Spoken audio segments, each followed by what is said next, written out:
And now, Mystery Theater.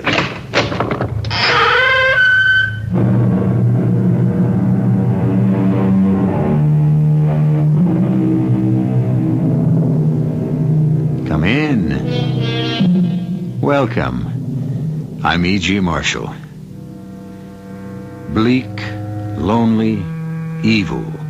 Such are the moors of England, where even today one can go for mile on mile without sight of another house or another human soul, where death-dealing quicksand bogs and mires wait to trap the unwary walker, where many who enter are not seen again, and where some of those who are seen again are strangely changed. For example, Sandy and Jack Burton. We didn't see it, Jack. Wrong, Sandy. We did. We couldn't have. We saw what we saw. No, we saw what our nerves saw. We saw what that moor out there made us see.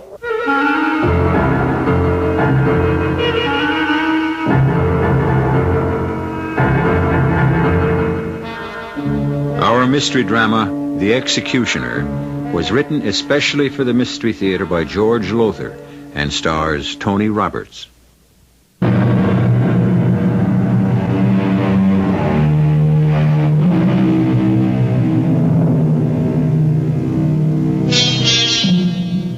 Few will deny, I'm sure, that weather and climate play a great part in our lives.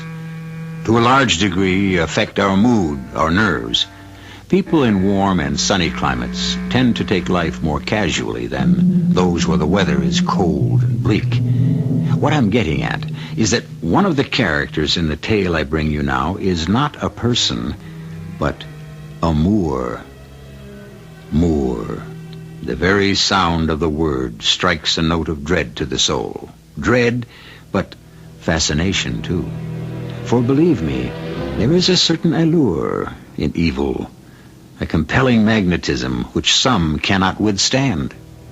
Two such people were Sandy and Jack Burton. Jack, how much further to Linton? 20, 30 miles. Not sure. We'll never make it by nightfall. We may not make it at all. The road is running with water. I try to go faster than 5 miles or so. The engine gets wet and starts to die. The wiring is soaking wet. That old farmer was right. We should never have taken the shortcut across the moor. He warned us. Oh, but honey, I wanted to see the moor. I've never been on a moor in all my life. There's a writer. A writer who's supposed to be on vacation, resting and recuperating from a nervous breakdown. No. You promised me. On the plane over, you promised not a stroke of work till we got back from England. What's that? It's wet wires. I better slow down a bit more. All you've been doing since we landed is take notes of this and notes of that. You filled I don't know how many notebooks. Well, I am a writer, and it's sort of second nature to take notes. And yes, I keep hoping I'll hit on an idea that'll pay off for an article. Even better, a series of articles when we get back home. All I wish is you just plain stop worrying when you ought to be resting. And you... Jack. It looks like we've bought it, as our English cousins say. You mean we're stuck? I'm afraid I do. The water on the road's gotten deeper. It's practically a lake. Well, what'll we do? Let's see if we can find shelter for the night at that castle on the hill. What castle on what hill? That hill over there. I see a hill. I don't see any... It's shrouded in fog, but when the fog lifted for a second or two, 5 minutes ago... There! See? You're right. There is a castle, or it's a house, or something. You think you can make it that far? Oh, I'll make it. Anything but spend the night out here in this awful, absolutely awful moor.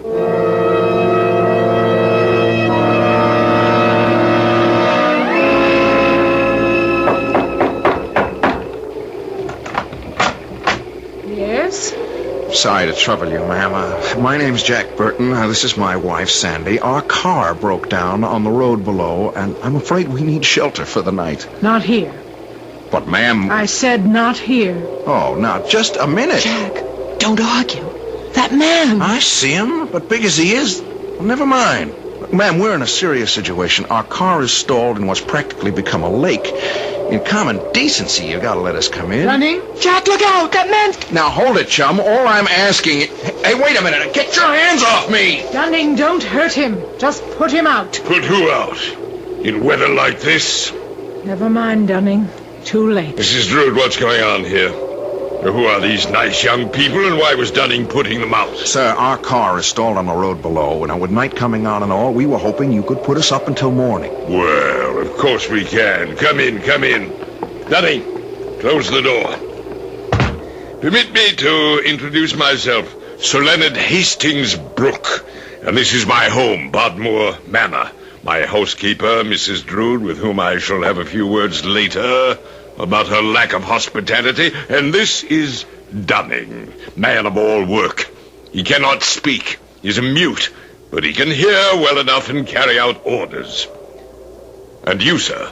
Jack Burton, and this is my wife, Sandra. We're Americans here on vacation. We were taking a shortcut across the moor to Lincoln. Yes. You can fill me in on the particulars later. Right now, you both look like drowned rats. A very pretty rat in your case, Mrs. Burton. We must get you both into dry, warm clothes. You're awfully kind. I can't thank you, and... What was that? I beg your pardon? I heard it. I thought I heard... I heard it, too. Someone screamed. Oh, just a trick of the wind, that's all. The wind? Yes. Howling about these old manor houses, it can sometimes make the strangest and most nerve-wracking noises. Well, I shall look forward to seeing you again at dinner. If you'll come with me, please. Oh, yes. Thank you, Mrs. Drood. Jack, that wasn't the wind. That was a scream. It sure sounded like it. Oh, Jack. Jack, let's leave. And go where, Sandy? Where?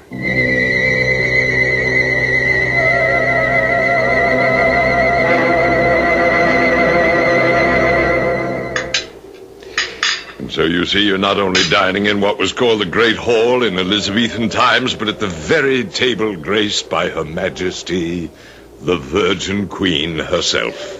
Then, if I follow you, Sir Leonard, Bodmore Manor was owned by Elizabeth I? Her Majesty Elizabeth I. Her Sovereign Majesty. Oh, well, yes, of course. Did she use it for any special purpose? She? Her Majesty used it as temporary quarters while one castle or another was being renovated. How did it come into your family, Sir Leonard? Well, it was a gift from Her Majesty to the first Sir Leonard Hastings Brooke when he was knighted in 1584. For performing some worthwhile service, I'm sure. Worthwhile? Special might be a better word, or distinctive, or peculiar. Peculiar? My ancestor, the first Sir Leonard, was special executioner to Her Majesty. Executioner? Head chopper, you might say. Little family joke. Oh. And many of his victims, I suppose, I should say Her Majesty's victims, were dispatched right here at Bodmore. I thought that most, if not all, executions took place at the Tower of London. Oh, most of them did, especially when a public beheading was considered useful. But there were times, too, when Elizabeth found it politic to remove certain malcontents, hotheads, other threats to her power in secret. And here at Bodmore Manor was where those executions were carried out. Oh, what scream! There it is again! That was a scream, Sir Leonard. Not the wind playing tricks. It was a scream, wasn't it? I didn't want to admit it the first time. Indeed, Mr. Burton, I hoped it was nothing more than the wind, but since you and your wife have heard it a second time... You heard it too, didn't you? You all heard it. Oh, no. Only those on whom the curse of Bodmore is about to fall ever hear it. It's the scream of someone about to be beheaded, just before the axe falls. You didn't hear that scream. Oh, no. Mrs. Drood? I didn't want you to stay here. The curse of Bodmore, what happens? Nothing, if you follow orders. What orders? There is a room, the room at the far east end of the corridor where your own bedroom is, that you must never go into. Okay, but why not? Do not go into it, that's all I tell you. The room is locked, but there have been those who forced the lock and came to a sorry end. I warn you, don't try to enter that room. What's in the room, Sir Leonard? Believe me, Mr. Burton, it's best you not know. Can it be that horrible? Oh, my dear, horrible to you is but a word. On my 21st birthday, my father took me to that room and showed what is in it, and horrible became to me actuality. I beg you, as you value your sanity, as you value your life, stay out of that room.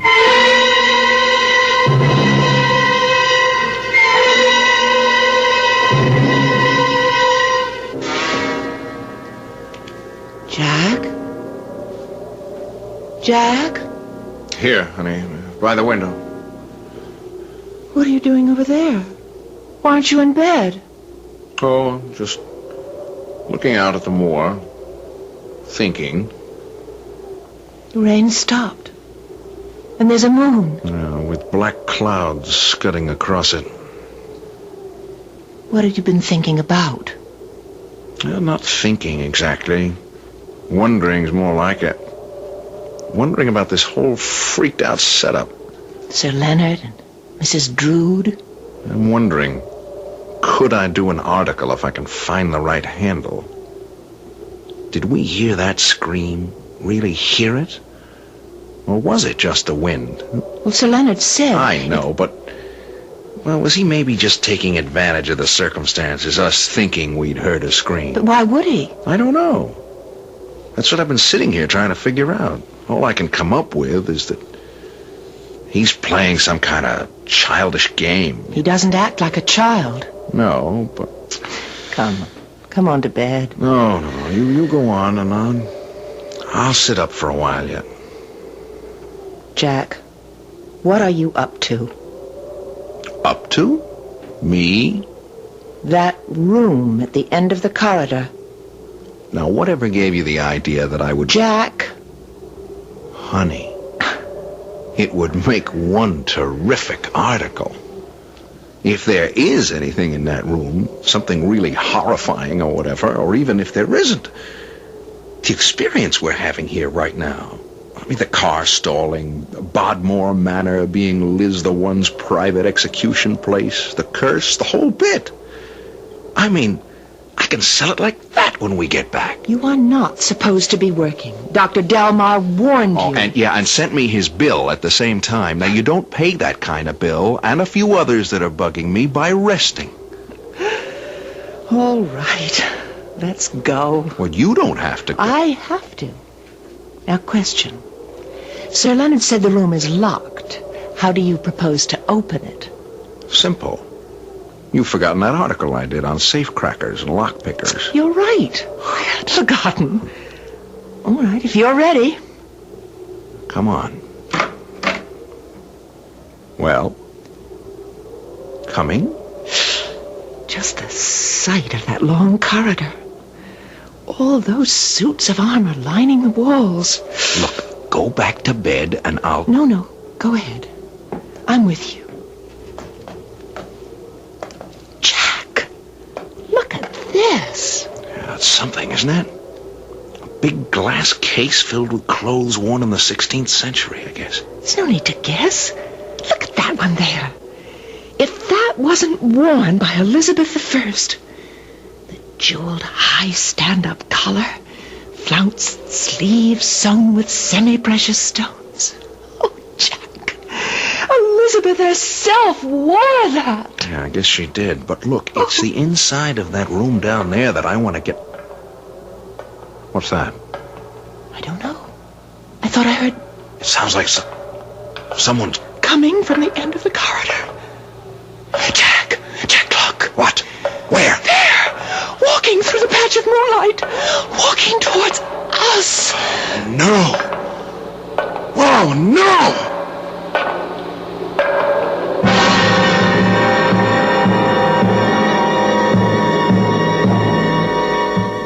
What is it that Sandy and Jack see? Wish I could tell you.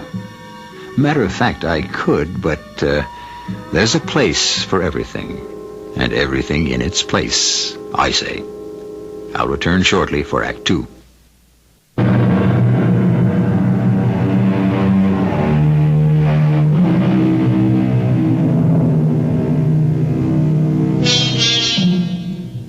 Now we're in the Burtons' room at Bodmore Manor. It's a little past 3 in the morning, and as you can see, Jack is trying to revive Sandy, who fainted, I guess. But come, stand with me here by the window for a moment and look out across the great mysterious moor. Silent. Silent as a grave in moonlight. Brooding. Waiting. For what? For whom? Come on, Sandy. Come on. Snap out of it, honey. Jack, what? Here, drink this. Oh, Jack, I fainted. I don't blame you.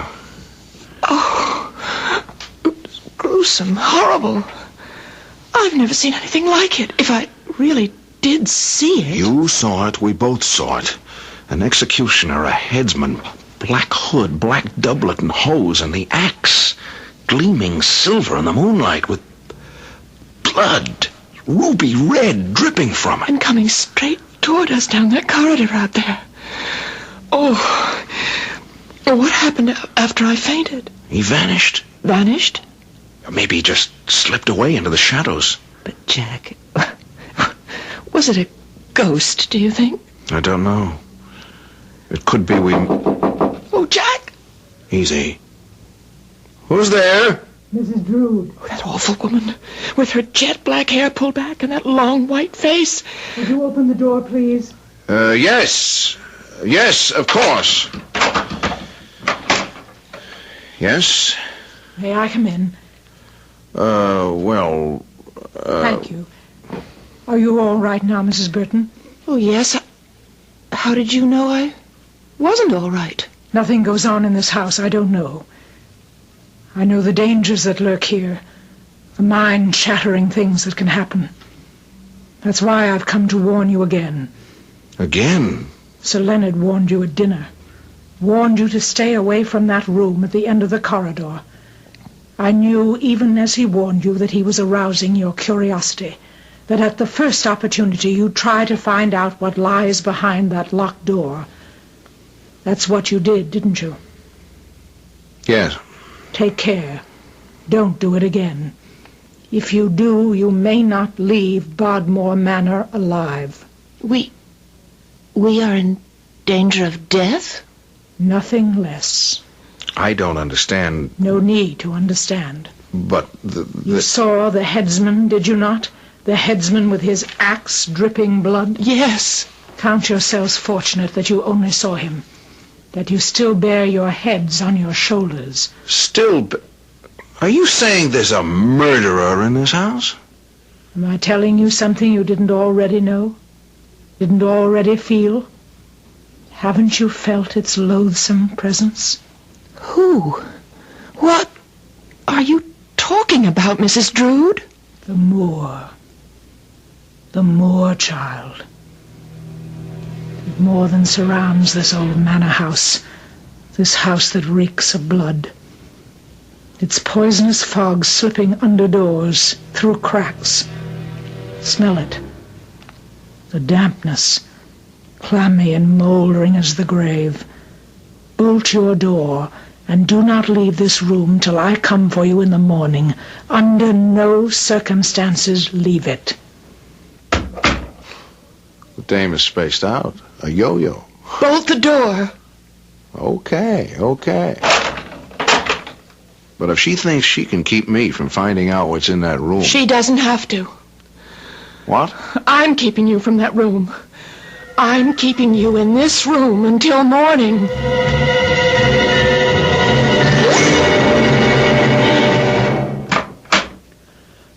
Sir Leonard. I've been waiting for you, Mrs. Drood. What are you doing out of your quarters at nearly 4 in the morning? What are you doing in my quarters at nearly 4 in the morning? The Queen has sent word that she wishes to be present at the next execution. Her chambers must be put in readiness, and all else required for her comfort. See to it. Of course. I've already instructed Dunning as to the axe. I want it sword blade sharp. It will be. You can depend on Dunning. What troubles me is, can I depend on you, Mrs. Drood? Have I ever given cause for doubt, Sir Leonard? Not until now. Take heed, woman. Her sovereign majesty, Elizabeth Regina, demands unswerving loyalty of her subjects. I warn you, try no more to save another's head, lest your own be forfeit.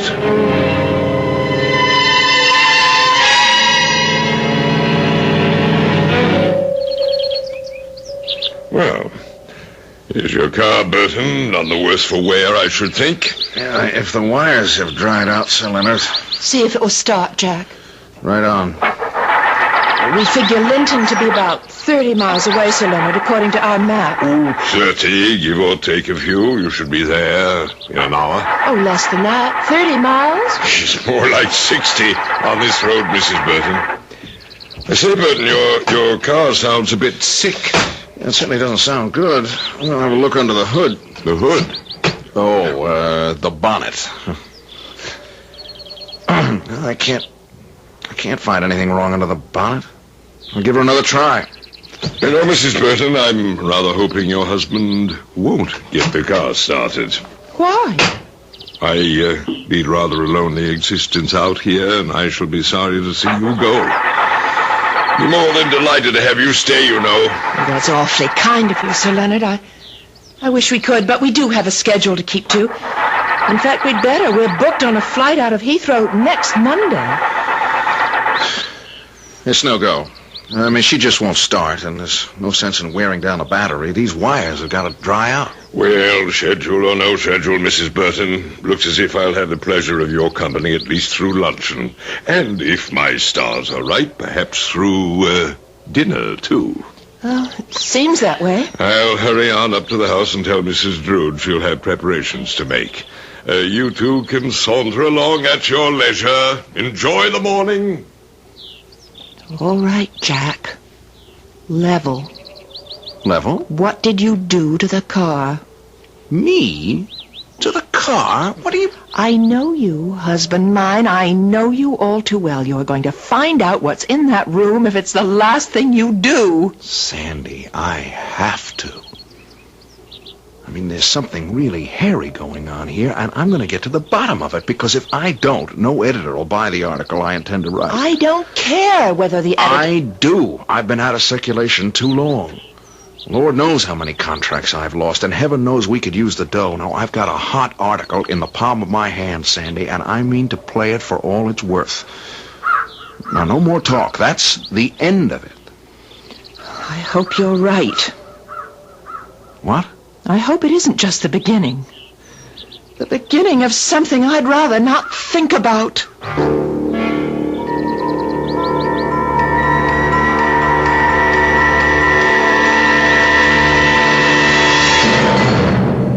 Oh, Mrs. Burton, I saw you sitting out here on the terrace. Brought you a cup of tea.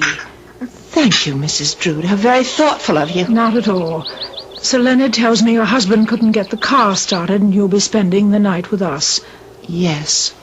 Well, if you must, you must. Can I get you anything else? Oh, thank you, no. The tea's enough. In that case, I'll... Mrs. Drood, Yes. what you said last night, in the middle of the night, about the moor, what exactly did you mean? If you need ask the question, I cannot answer. I don't understand. Some things in life can't be put into words. There are things of the spirit, beyond words. Look out at the moor now, with the sun all rose and gold, setting in the west. What does it look like to you? What feelings does it bring to you? Why, it looks quiet, beautiful, serene, lovely. Yes. But within the hour, when the sun is gone, and the mists begin to rise from the boglands, and the moonlight plays strange tricks, it will be anything but quiet and beautiful and serene. It will be pure evil. Mrs. Burton, I strongly suspect that if your husband wanted to, he could get your car started. Take my advice. Persuade him to do so. And then leave Bodmore Manor. Leave as quickly as ever you can.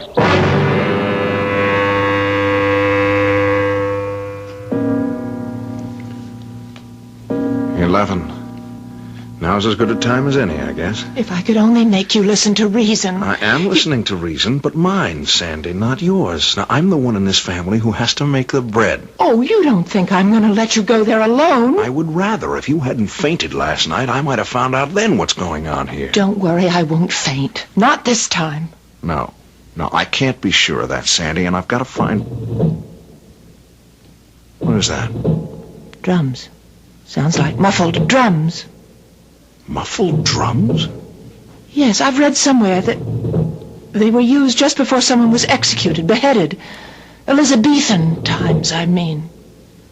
Let's go. Jack, that sound is coming from the other end of the corridor, from that room. Whatever's going on, now is the time to see what it is. Come on. Now, quiet. Try not to make any noise. This corridor. It's so dark. It's so full of shadows. Smells. It's coming from that room, all right. The drums. Shh. Listen. What's that? It's voices. I know, but... Sandy, the door, look. It's ajar. Thin crack of light. You can see it. Yes. I'm going to see if I can open it quietly. If you have no last words, place your head on the block. Please accept the small bag of gold pieces, Executioner. Dispatch me quickly, I beg you. It shall be done. There now, your head. Place it on the block so it lieth properly. Yes. Jack, look. It's a beheading. Woman with her head on the block. When I stretch out my hands, The executioner. that will be my signal for you to strike. Axe raised. Now. He strikes. Oh! Head! Rolling around on the floor. Oh, Jack, you... Oh. What's that? That's out. What? Master Dunning, we are observed. That man standing in the door. Seize him. No, wait, now, listen. Seize him, Master Dunning. Seize him. And bring him to the block.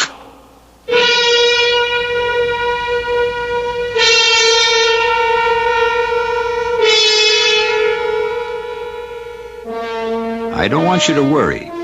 Jack and Sandy Burton are going to come out of this all right. What intrigues me, and should intrigue you, is not that they will escape, but how will they escape the headman's axe? The truth is that if it hadn't been for some quick thinking on Sandy's part, some of the quickest thinking on record, well, back in a minute for Act 3.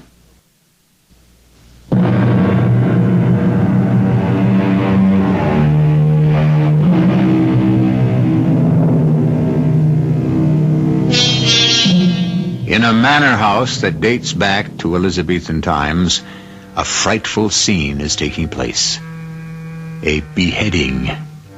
Ignoring the orders of Sir Leonard Hastings Brooke, owner of Bodmore Manor, and the warnings of Mrs. Drood, Jack and Sandy Burton dared to open the door of that forbidden room. To their horror, for on the very moment of opening it, they saw the great axe of a headsman fall and cleave the head from the body of its victim. That man standing in the door. Seize him, Dunning, seize him, and bring him to the block. No, stay your hand, Dunning. Mr. Strood, you dare countermand an order I have given? Nay, Sir Leonard, I dare but entreat that you give a moment's thought to what you are about to do. Dunning, fetch him here. Oh. I say hold. You forget yourself, mistress. Nay, sir, you forget who I am. Who are you, then? Minerva Drood, First Lady in waiting to Her Majesty. I represent the Queen in her absence, and I have the right to give orders as she might do were she here. Well, it's the first time I've ever heard of such a right. Your ignorance, sir, will not protect you from Her Majesty's wrath, should you dare take my entreatment lightly. But there stands Sir Jonathan Burton, a traitor to England and to her sovereign majesty, if ever one lived. Jack, he's pointing at you. Not proven. Not proven? He has not even been put to the question. Yes, but I thought... Well, never mind. I shall look into this at once. Come, Dunning. We must consult the records. You, Mr. Strood, remain here with the prisoners. But, Sir Leonard... Do as I bid you, madam. Dunning, come. Mrs. Strood, what in heaven's name is this all about? Use your eyes, Mr. Burton, and I think you'll have the answer for yourself. Jack, that figure kneeling at the block, it's... A dummy. As you can see, a storefront mannequin dressed in Elizabethan clothes. The head, just a dummy's head. The executioner, the headsman in the long black hood. That was Sir Leonard? Yes. Is he crazy? Again, yes. Oh, good Lord. Nothing to be alarmed about, Mrs. Burton. In any case, not until now. But I'm afraid he's begun to take a turn for the worse. Yeah, but what's just happened here? I don't get it. Let me explain. Bodmore Manor was, as Sir Leonard told you at dinner last night, a secret place of execution used by Elizabeth I. Sir Leonard, of course, knew this when he inherited the estate on his 21st birthday. You see, he had never been what you might call mentally stable. Learning he was the descendant of a headsman was all it took to send him over the edge. He's harmless, you said? Yes, or has been till now. Until now, when these seizures came on him, about every 3 months or so, we put on the little act you just saw. I would pretend that an order of execution had come from Elizabeth. Sir Leonard would get dressed in the headsman's outfit, the original, by the way, and we'd go through this mock beheading even to the sound of muffled drums, recorded on tape, incidentally. Good heavens! Yes, it's all rather mad and ghastly, but harmless. Till now. Now I can't be sure, but I think his mania has begun to make more violent demands on him. In other words, Beheading a dummy doesn't seem to satisfy him anymore. He remains restless, unsatisfied. I don't like to think this, but I'm beginning to fear that he may... He's returned. Sir Leonard. I am in your debt, good mistress. There is nothing in the records to indicate that Sir Jonathan has been put to the question. You see? And so we must put him to the question. Master Dunning is at this moment preparing the Star Chamber. A Star Chamber trial? Is that not what Her Majesty would wish? I suppose so. As for you, Sir Jonathan, found guilty or not guilty, you will at least have the comfort of knowing you were accorded the highest honor of trial in Her Majesty's own tribunal. Come, sir, to the Star Chamber.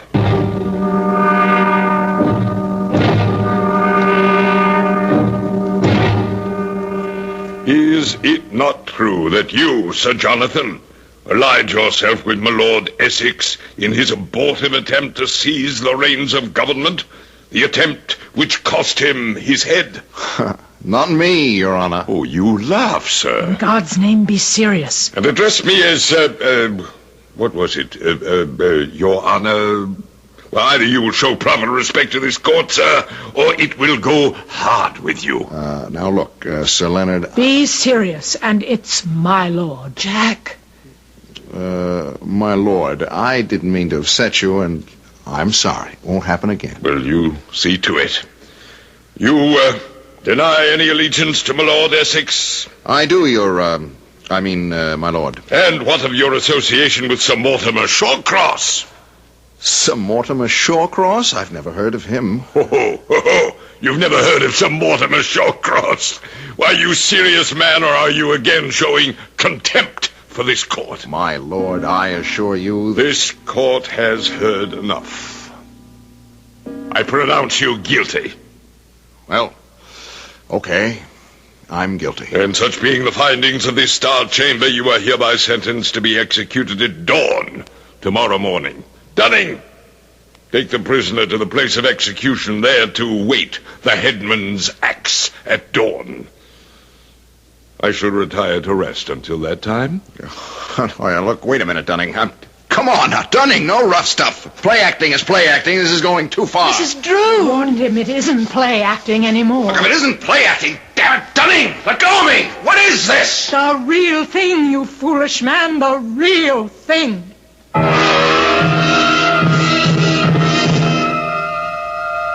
You and Lady Sandra will remain here while Sir Jonathan's execution is carried out. Within, I assure you, the next hour. I beg you, entreat you. Beg not, entreat not. It will gather you no recompense from me. Oh, Mrs. Drood, what are we to do? What am I to do? Keep our heads about us to begin with. Sir Leonard, poor man, has gone completely insane, no question of it now. This time it won't be a store mannequin he beheads. It'll be the real thing. Jack! If only he'd listened to me, left well enough alone. Well, he didn't. That's beside the point now. The point is we've got to save him. How? We're no match for him and Dunning, even if we could get out of here. Oh, we can get out. That's no trick. What? I read an article of Jack's some years ago on safe cracking and lock picking, that sort of thing. That bolt on the door will be a piece of cake with a charge card. A charge card? I think I can slip that bolt with one of my plastic charge cards. But then what do we do? Cross that bridge when we come to it.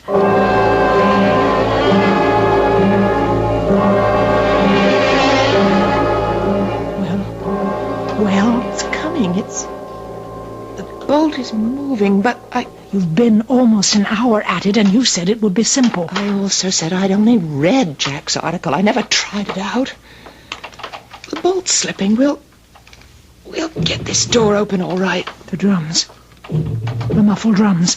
Mrs. Burton, I can tell you, you have 10 minutes. 10 minutes before that axe falls.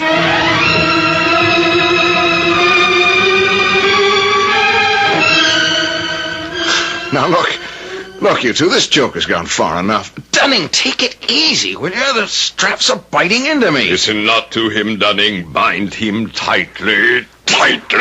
You're crazy, Sir Leonard. You have gone stark raving mad. No, Sir Jonathan. My name is Jack Burton. I'm an American, a writer. You are a traitor, sir, and as such you shall die. Good, Dunning, good. Bring him to the block. To the block? Sir Leonard, open this door. Who knocks? Miss Drood. Mistress Drood. Not Mistress Drood. Mrs. In heaven's name, come to your senses. Don't you realize what you're doing? Sandy, save me. They bound me with straps. They're laying my head on the block. This nut, he's pulling that black hood over his head. Mrs. Drood, he's going to kill Jack. That madman is going to chop off my husband's head if we don't stop it. We've got to stop it. How? Tell me how. I don't know. Wait. The costumes. Mrs. Drood, the costumes. Costumes? In the glass case. Queen Elizabeth's gown, the one with the high neck and the jewels. What of it? Get it! I can't. The glass cases are locked. We'll break the... Oh, never mind. I will. Help me, please. What are you doing? What good can those Stop talking and help me get this on.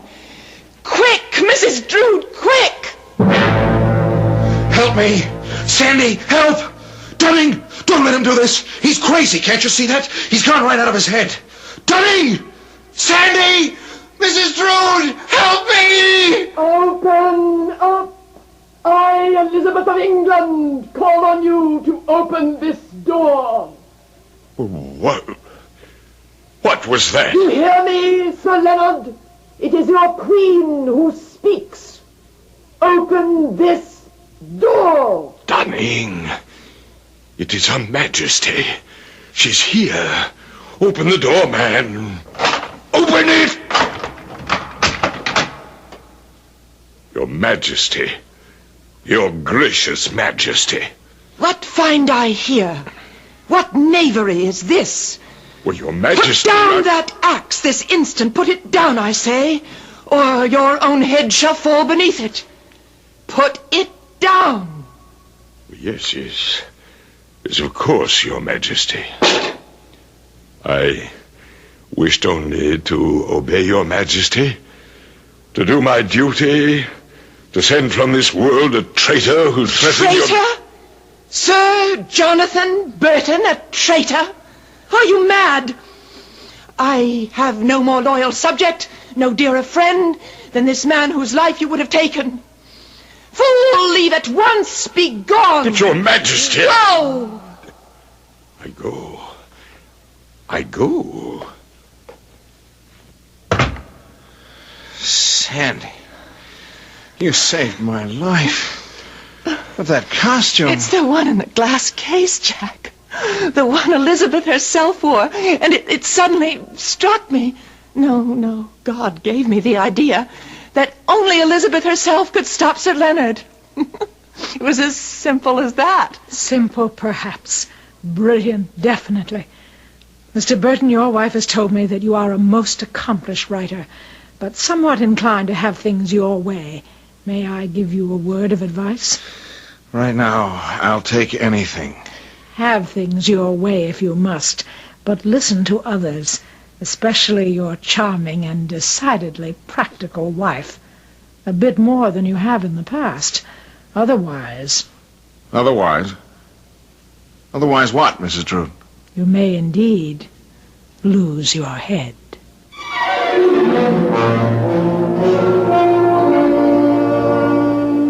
A strange story? Yes. Incredible? Definitely. True? Well, I can personally vouch for its authenticity. How? Now what have I got myself into? You see, the truth is that before I became an actor, I was a writer. No, now, wait a moment. I didn't say I was Jack Burton. I didn't say that at all. I'll be back shortly.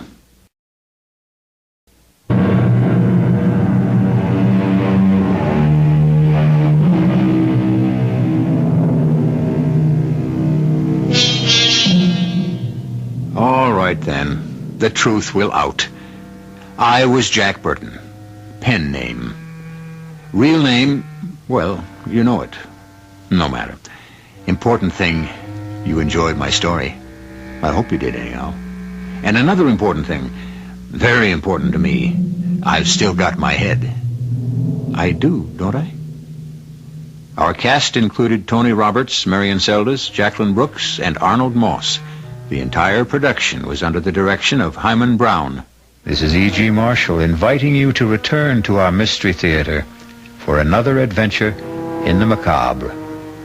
Until next time, pleasant dreams.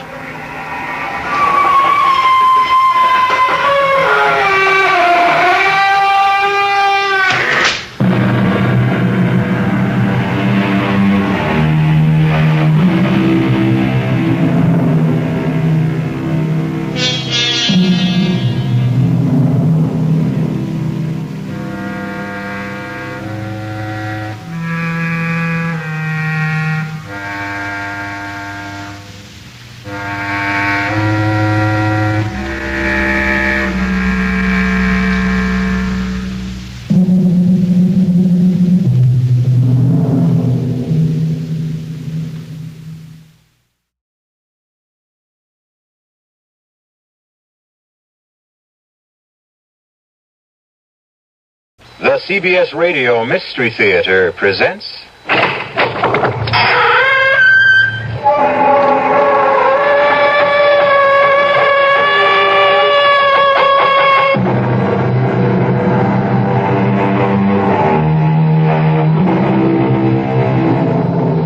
in. Welcome. I'm E.G. Marshall. Welcome to another world. A world of suspense. A world of the unexpected. And a world where fantasy and reality may often wear the same face. We are told, the truth shall make you free. However, in certain situations, the truth can send you to jail. And so it's all a matter of what freedom really means, not to mention what truth really means. For Eleanor Hartley, this is no philosophical, theological, or intellectual exercise. It has become suddenly a tangible and terrible fact of life.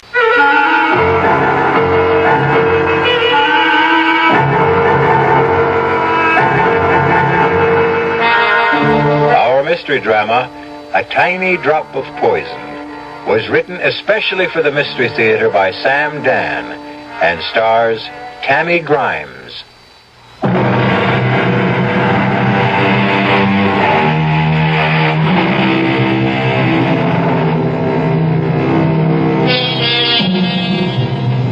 There's simply no way of knowing. So often, a fateful day will begin quietly, prosaically, with absolutely no hint that the steady pace of the commonplace is destined to quicken or falter. With no intimation that today a die will irrevocably be cast, and henceforward our lives will change forever. Or even cease to exist. A day like this has dawned for Eleanor Hartley, but she doesn't know it yet. Eleanor Hartley, at 32, she has it all. Looks, brains, personality, and a mission in life that seems certain of fulfillment. And on this day, this particular day, Eleanor Hartley is in a recording studio making a very important statement. The principal issue, the primary issue, the overriding, indeed the only issue, is morality. Do you or do you not? Can you or can you not trust your elected representatives? Okay, Eleanor, thanks. We got it. But I haven't finished. That's all we need. Tom, I intend to run my own campaign. Absolutely. Maury, don't edit any of this stuff now. Grab a portable rig and come on with us. We're going to the Madison Beach Club. Just a minute. I have no intention of going to the... You know, we didn't even drink our coffee. Why don't we just relax for a couple of minutes? Mr. Caldwell, I think it's time we reached an understanding. I thought we understood each other all along. You want some sugar? I agreed to run for Congress because a group of concerned citizens asked me. Well, they did. And I thought it would be that simple. Why do I have to go to the Madison Beach Club? You want to talk to people? That's where thousands of them are. Also, you look great in a bikini. I think that's dishonest. Why? It's your very own body. Is it your fault that it's more attractive than your opponent's, who happens to be a bald, paunchy old party hack? Oh, why can't politics be simple?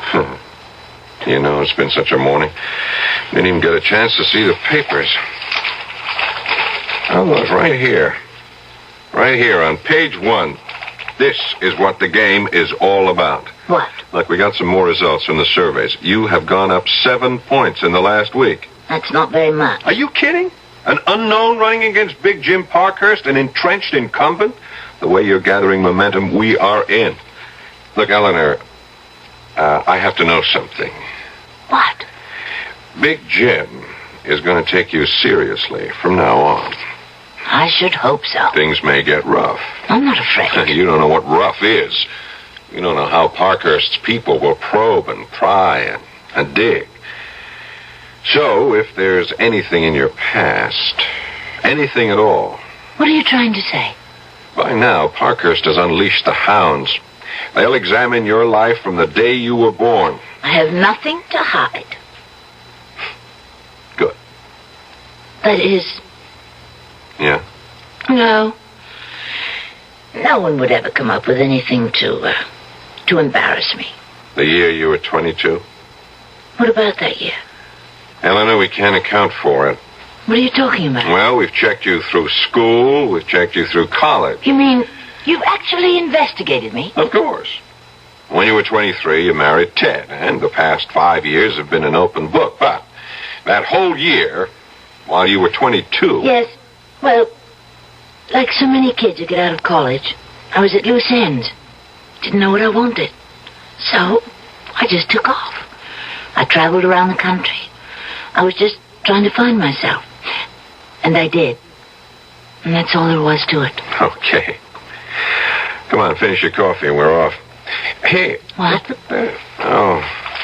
No, it's just nothing. It's an article here. Which article? It's got nothing to do with politics. I just happen to know this guy. Who? Oh, some guy. He was killed about 5 years ago. Murdered one night. Nobody knew why or by whom. Well, this sure throws a new light on the case. Turns out he was a foreign agent. Who'd ever thought that Paul Grover could turn out to be a foreign What did you say his name was? Grover, Paul Grover. Why, did you know him? Grover. No, I never knew anyone. Go named. figure some people. Tom? Something the matter? I don't feel good. Got a headache. Maybe I better go home. I'll rest for a while. Eleanor, what's the matter? I told you I have a headache. Okay, it's a woman's privilege.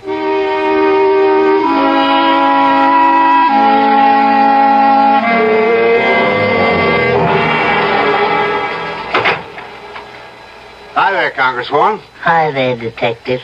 Get any votes today? A few. You catch any crooks? No. I'm on a whole new thing. Sherlock Ted Hartley, that's me. I draw all the weird ones. This was a guy named Paul Grover. Grover? How do you like this? He was murdered 5 years ago, buried and forgotten. Now it's suddenly wide open again. You know why? Tom showed it to me in the morning paper. He was a spy. Which means we have to find out who killed him. Wasn't it always important to find out? Well, now more than ever. The information we have now is that he was ready to come over to our side and spill what he knew. But, isn't this out of your, The Federals asked us to cooperate. So the old man called me in and said, Ted, go get him. Oh. I'm a victim of my own reputation. So now I have to lone wolf around and try to sniff out a case that's 5 years old. Let's eat in tonight. Okay. It's a rare night I have you all to myself. Maybe I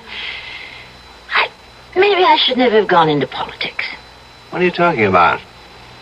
Here you are, a cop's wife. You're more than just a cop. And you're more than just a wife. It's one of those crazy things. You're going to go to Congress. I have to be elected first. Oh, baby, you're home free. My career took off the day I married you. Come on, Ted. No, I was always a good detective, but in the last 5 years, you'd be surprised how many ideas I got from you. You really taught me how to think. What do the police know about the murder? Well, just about zero. They figured Grover stopped for a hitchhiker because when he left his office to drive home, he was alone. They found his car at the side of the road, and he was about 30 feet away, stabbed to death. Funny guy. Lived all alone, no friends, just people who knew him casually. Well, after all this time, how can you expect to find the killer? Oh, I'll find the killer, whoever he is. At least that's what I keep telling myself.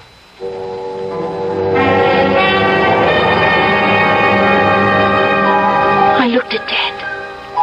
If he's determined to get the killer of Paul Grover, eventually he will. And I don't know what to do. Should I tell him now? Suppose I did. What would he do about it? But why? Why should I tell him? He can never find out. For all his skill, experience, instinct, he could never find out. No one could find out. It all happened 5 years ago. When I was someone else, drifting about in another world. How could anyone ever link me to Paul Grover? There were no clues. No one ever saw us together. No one saw it happen. No one.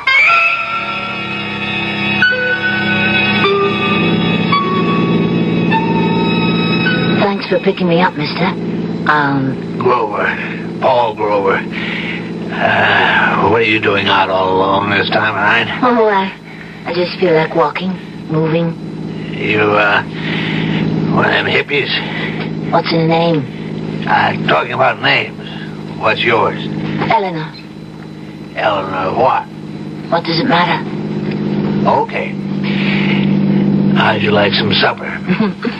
That would be, welcome. I know a nice little place just off the state highway here. You're very kind, Mr. Grover. Very kind. Why are we stopping? Oh, well, I figured, before supper, we what? Well, let me put it this way. You want your supper, you gotta sing for it.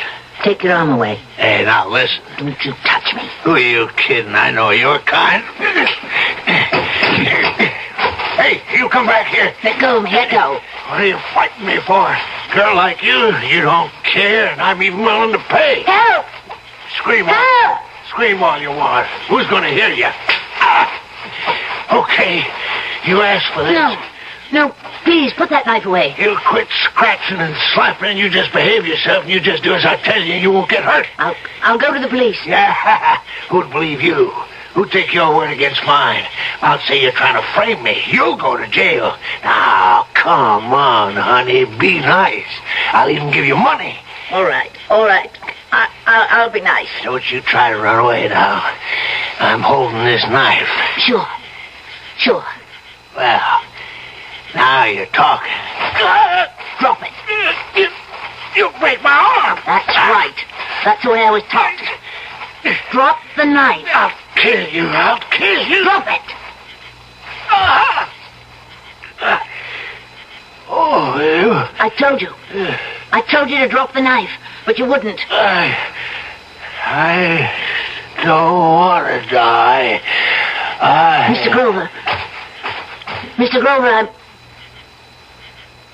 I'm sorry, Mr. Grover. But what was I supposed to do? You wanted to kill me. What was I supposed to do?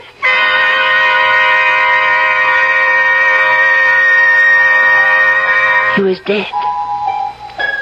The knife somehow had been turned against his own body. I just stood there. I remember now. I wondered why I didn't panic. But I was cool. I made sure to leave nothing behind me. Not in the car. Not anywhere around. There was no blood on my clothes. And so, I just walked away. I walked away into the night. And no one saw me. No one had seen me get into his car. No one saw me kill him. No one saw me leave. Nowhere does any shred or scrap of evidence exist to link Eleanor Daly, now Eleanor Hartley, to Paul Grover.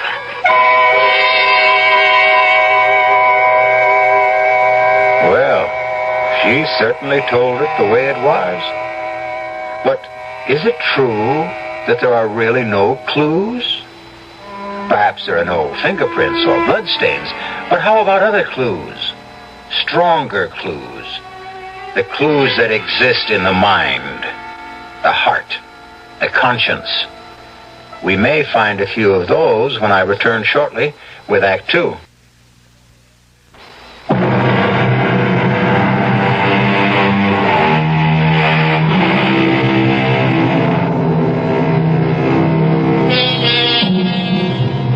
A most unusual and attractive young couple, Ted and Eleanor Hartley. Ted is a brilliant detective on the city police force. Eleanor is so bright and sincere and articulate that a citizens committee has asked her to run for Congress. Eleanor is busy with her campaign. Ted is busy trying to track down a murderer.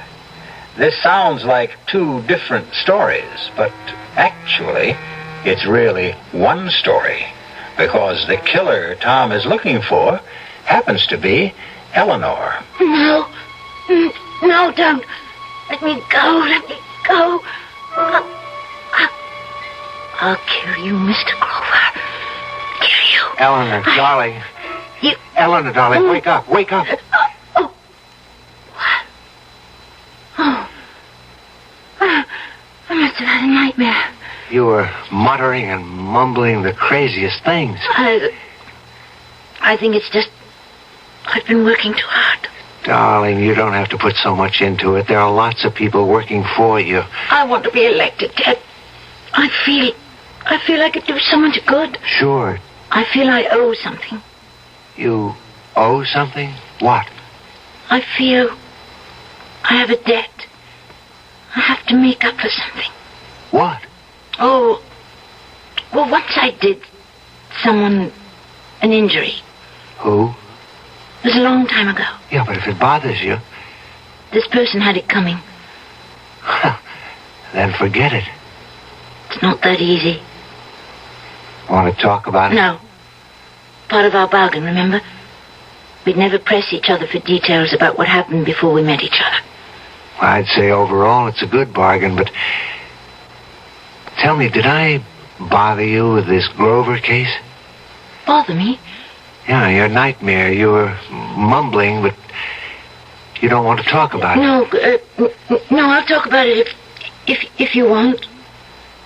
I remember reading... It was such a messy murder. I have to find the killer, no matter how long it takes. I'm scared, because I know Ted means it. He never quits. He'll stay with it forever. I don't know what to do, but how can I tell him? How can I confess? It was self-defense, but it'll be the end. Not just the end of my career, but the end between Ted and me.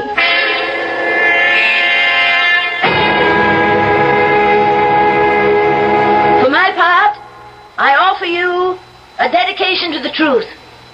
I will follow the truth, wherever it may lead. I will seek the truth, whomever it may hurt. What we need in our lives today, at every level, is the truth. The truth. Unvarnished, stark, simple. Thank you. Come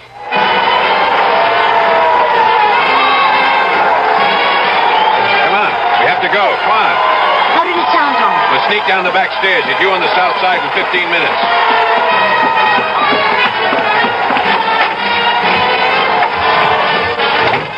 There's the car. You didn't tell me how it sounded, Tom. Yeah, no, I didn't. What's the matter, Eleanor? The matter? Yeah, with you. The speech. There's something missing. Oh. What? I don't know. Let's say some of the fire was out. Anything wrong? Nothing, Tom. Having a bit of a tiff with Ted? Ted is absolutely in favor of my running. So what's wrong? Why do you insist something's wrong? Your speech. I didn't believe a word of it. Why? Because it was obvious to me that you didn't mean a word of it either. But I... Eleanor, something is wrong. Something has been just a little off-key all week. Now, why didn't you tell me about it? Tom, I wish you'd believe me. Everything's just fine. Yeah? I mean it. Well, if everything's just fine, why are you so pale and why are you perspiring?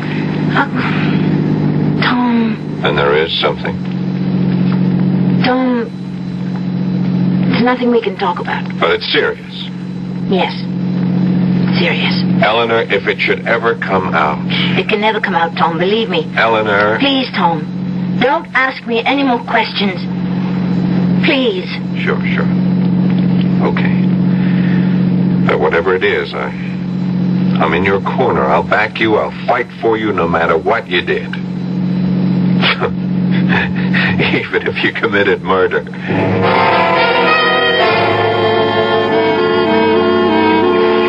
I can't believe we have a free afternoon. Not Ted. You've been busier than I have. Well, that's true. I'm the one who's been doing the neglecting. Guilty. I even got you out here on false pretenses. I'm working. Working? Mm-hmm. I said, let's park the car and go for a little walk in the country, but right here is the site. What site? The site of the murder. The Paul Grover murder. Right here, past this tree. Ted, Huh? What is it, darling? something about this place. What if you want to leave? No, after all, if you want me to help you. Right here, past this tree, is where he drove off the road. To, pick up a hitchhiker. No. I don't buy that story anymore. Why not? There was another car. Oh? There were tire marks about 50 feet south of here where another car pulled off the road. But, didn't the police know this 5 years ago? Oh, sure. It was in the report, but the police are like everyone else. We have a considerable body of knowledge, but we only use what seems relevant at the time. You think there was another car involved? That's right. Someone met him here and killed him. It has to be that way, because he was being set up. So you see, I've got some clues. I have those tire marks. They made a mold 5 years ago. And I've got this little button made of bone. It was clutched in Grover's hand. You take a look at it. I looked. It was a little button. The sleeve button. From corduroy jacket. One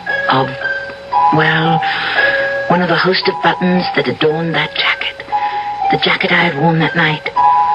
There were so many buttons.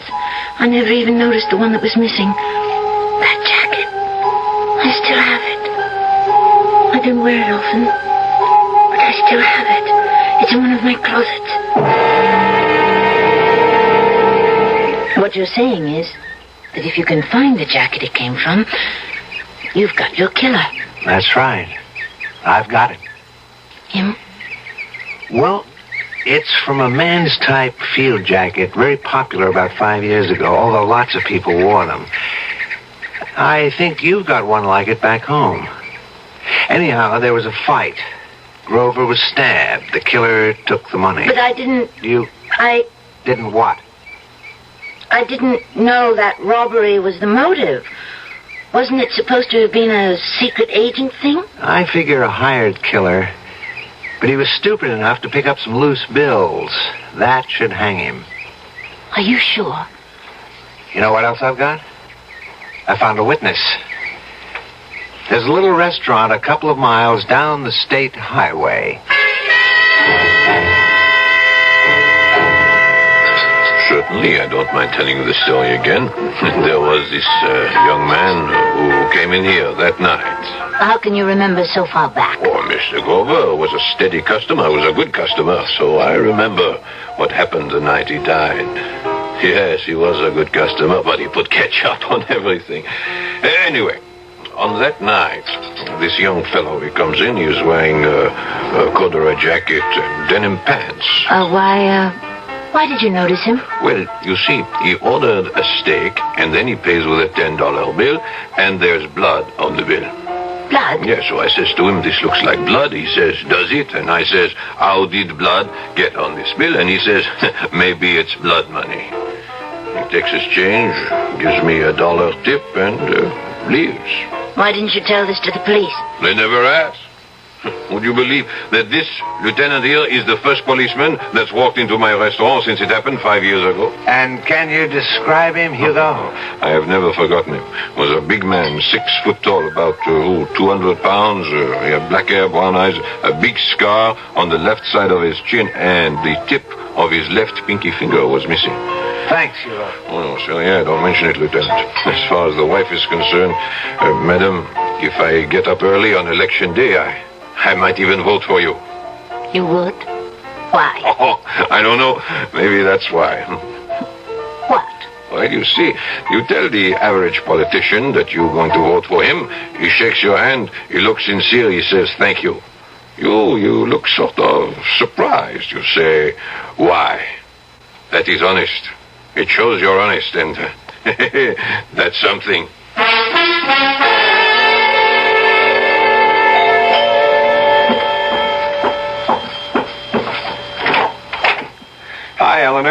Come in, Tom.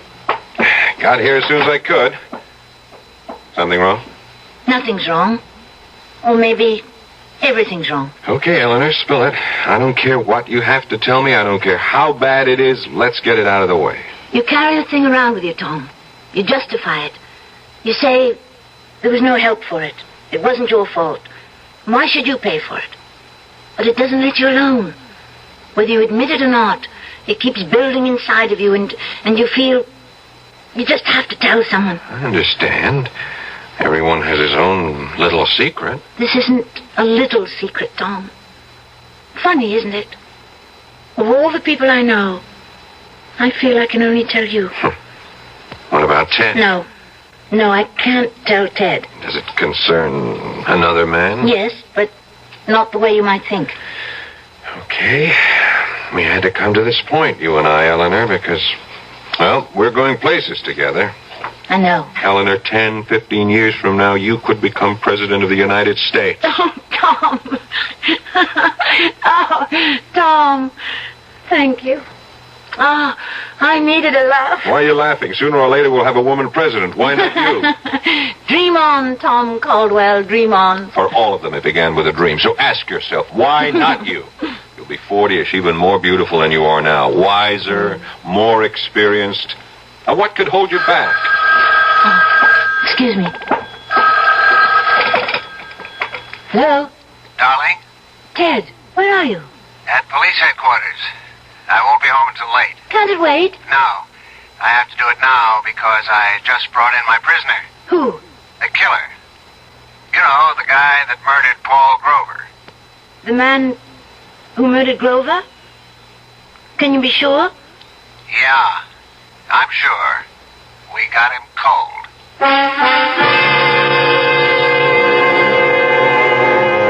Is it possible?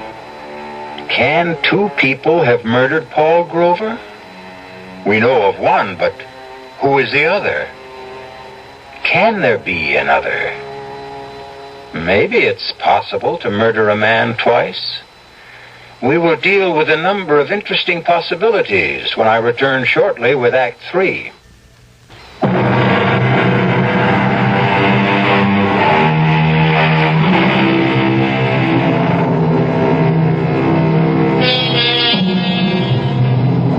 Although once is usually par for the course, it does appear that some people can be murdered twice. 5 years ago, Eleanor Hartley was forced to kill a man in self-defense. And now it develops that the police have evidence against another killer. And Eleanor Hartley, whose horizons are unlimited, now has to make a crucial decision. Everything all right with Ted? Yes.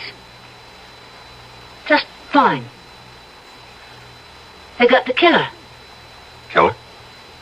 The one who murdered that, Paul Grover. Well, that's great. Well, Ted is really a great detective. Who's the suspect? I didn't ask. It'll probably be in the news. Okay, Eleanor, I'm waiting. Tom, I don't want to lose everything. Why should I lose everything? You won't lose anything. Don't say that. Is it that bad? Yes. Well, it'll have to come out. No, it won't. Eleanor, Big Jim is out to get you. He'll stop at nothing.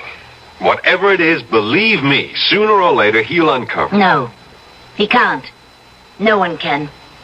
Only I know. Eleanor, there is no way out except the truth. You're wrong, Tom. There's another way out. And it turned up for me tonight. So, the problem is solved. It's settled. It no longer exists. Eleanor, No, Tom. I've pulled myself together. I realize the stakes I'm playing for. It simply will not bother me anymore. You say that so easily. It's a matter of alternatives. What will be best for everyone in the long run? Well, I don't know what it is, but I sure hope you can live with it. I've lived with it for 5 years. I can live with it forever. I'll have to.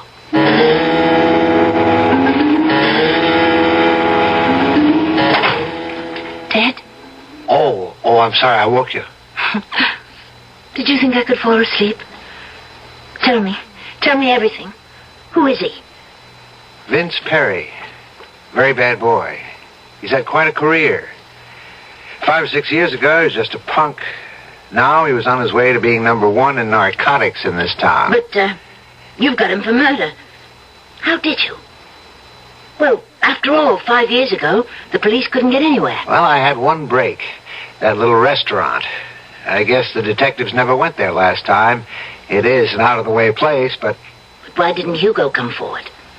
Hugo represents a large group of people. Guys like Hugo simply don't volunteer. But all Hugo gave you was the description. It was enough. It told me it was Vince Perry. But the description, is it enough?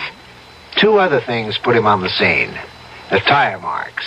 They're a very special Italian tire. I checked back. I found out that Vince Perry had come into some money, bought an imported custom Italian car. Oh.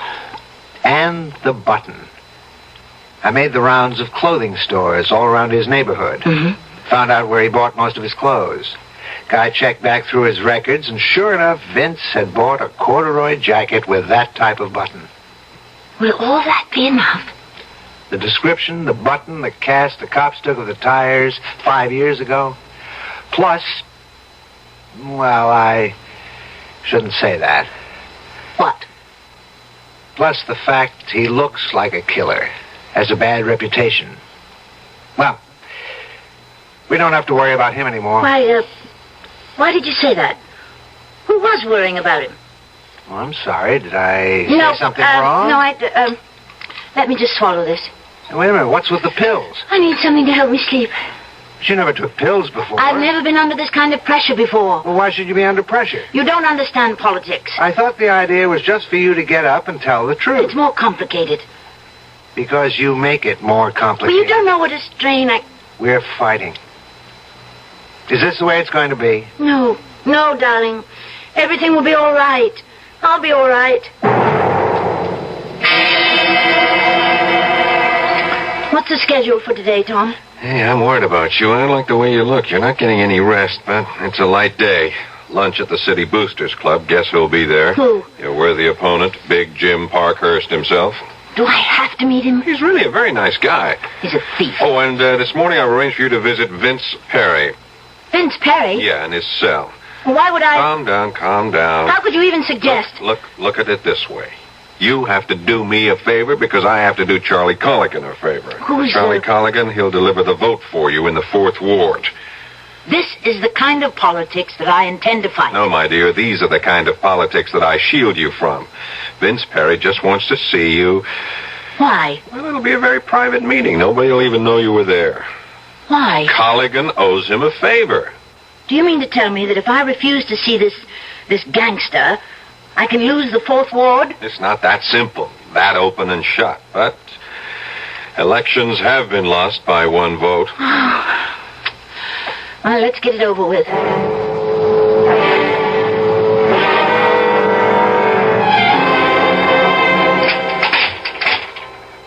Well, nice of you to show up, Congresswoman. I haven't been elected yet. Oh, I hear it's in a bag. I only came as a favor to a good friend. Now, you're getting the hang of politics. That's what it's all about, no? Favors. I agreed to come to your cell on 2 conditions. A, it would be kept secret.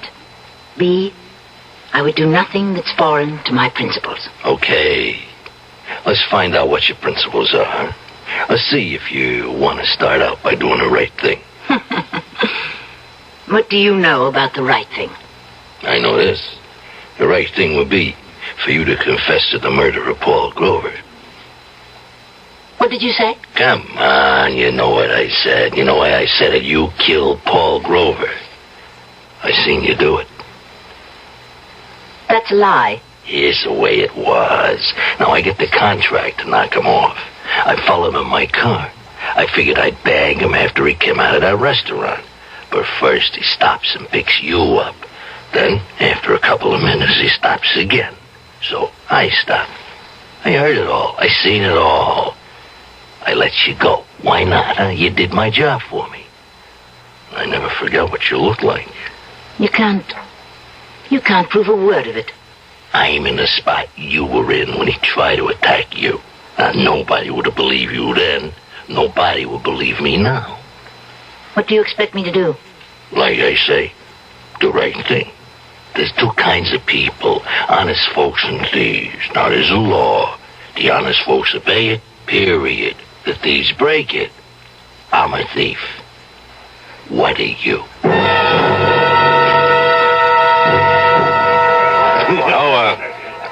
Eleanor, I don't think you two have ever met. I'd like to present you to your opponent, Congressman Jim Parkhurst. How do you do? Well, so you're Eleanor Hartley. Well, now I know why I'm going to lose. You're even prettier in person. I think I'll leave you two to chat. Excuse me. Are you already conceding, Congressman? Oh, sure. My time's run out. Really? But you're running a very aggressive campaign. Well, you kill a snake, the body can still wiggle. No, dear, I've had it. The voters are wise to me. You know, I always thought you were an ogre, and you are, but a very charming ogre. Eleanor, let me give you a word of advice. Advice? Best in the world, because it's advice I never followed myself. Now, when I became aware of you for the first time, you broke my heart. How? I saw you as I was, 30 years ago, filled with spirit, sincerity, a desire to find the truth and work for it. Really? Yeah, sounds strange coming from me, doesn't it? Well, just remember, it doesn't happen all at once. You wake up one day and, well, yes, you're a crook. You're dishonest. You betray your constituents. Now, you're not really that bad. My dear, I'm worse. It starts with the first lie, the first deal. That's when you swallow that first tiny drop of poison. Remember that. Have you tasted yours yet? No, don't answer. Just think about it. Thank you, Congressman. Thank you. Well, I know you'll have a highly successful career because you're a very honest little lady. You might even become president. Good luck. Well, what did you think of Big Jim? Tom, I want to do something, but I need your advice. I want to make a statement. It's something that is true, but it would end my career. And why make it? Because it's the right thing to do.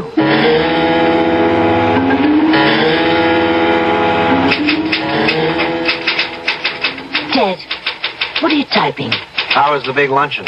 Oh, the usual. What are you typing? Here, want to read it?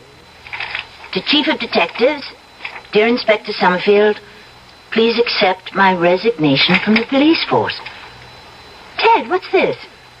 Oh, I don't know. I just don't want to be a cop any longer. Why? Why? Well, look, you'll be going to Washington. I thought we... Why do I have to be a cop all my life? Why can't I try something else? Because, Ted, for you there is nothing else. Look, let it go. Ted, I love you. I love you, too. What do you want me to do? About what? You know. How long have you known? How long have I known what? When did you first find out that I killed Paul Grover? The first night I got the assignment. You told me about it in your sleep. You were having a nightmare, but you told me. And every night since then, in your sleep, you kept telling me. The button's missing from your jacket in the closet. Why didn't you arrest me? How could I?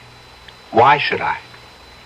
Besides, this is the perfect setup for Vince Perry. He's a rat. We're better off without him. Yes. And Paul Grover would have been killed by him an hour later. Why should your life be ruined? It's better this way. We need you more than Vince Perry.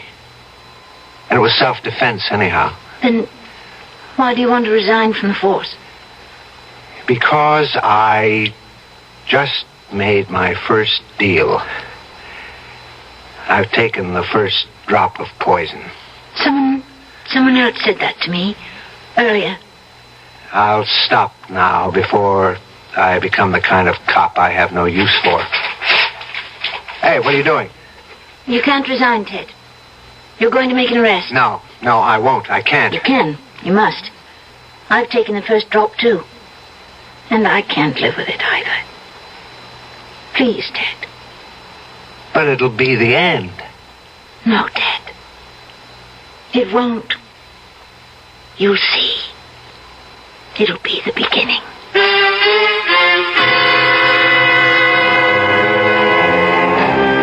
It was quite an unusual arrest, and an unusual confession, an unusual trial, and a rather unusual verdict. Not guilty. It would be nice to be able to say that she was elected, but no, there is a limit to the unusual. A pity. I'll be back shortly.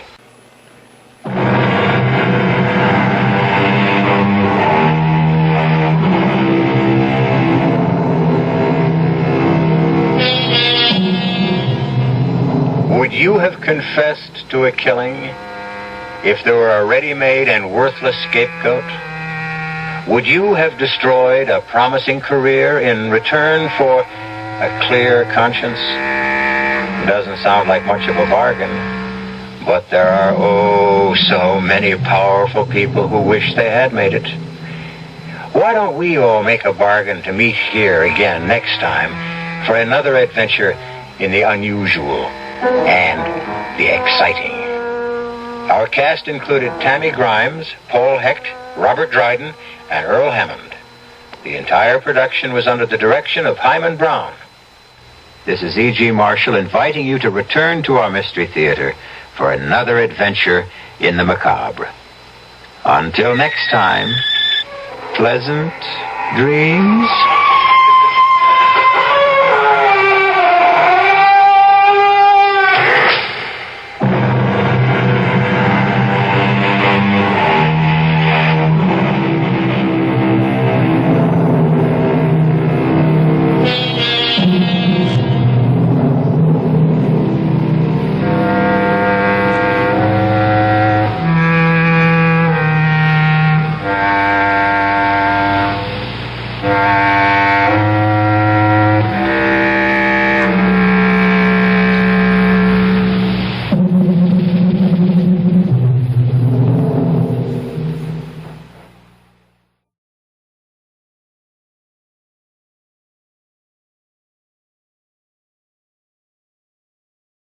The CBS Radio Mystery Theater presents...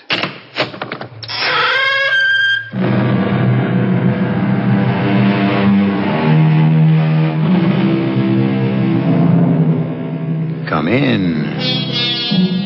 Welcome. I'm E.G. Marshall. The optimist proclaims that we live in the best of all possible worlds, and the pessimist fears that it's true. However, at least there is unanimous agreement that this is the only world we have. Or is that agreement unanimous?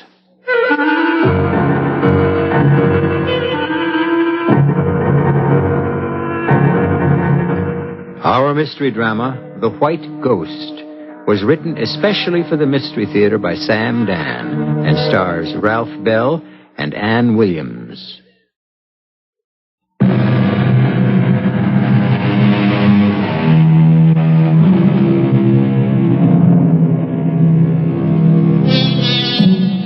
It was a gentleman named John Haywood who back in the Elizabethan era said, "You can't have your cake and eat it." Well, he may have been a fine poet, a perceptive observer of human comedy, but he blew this one.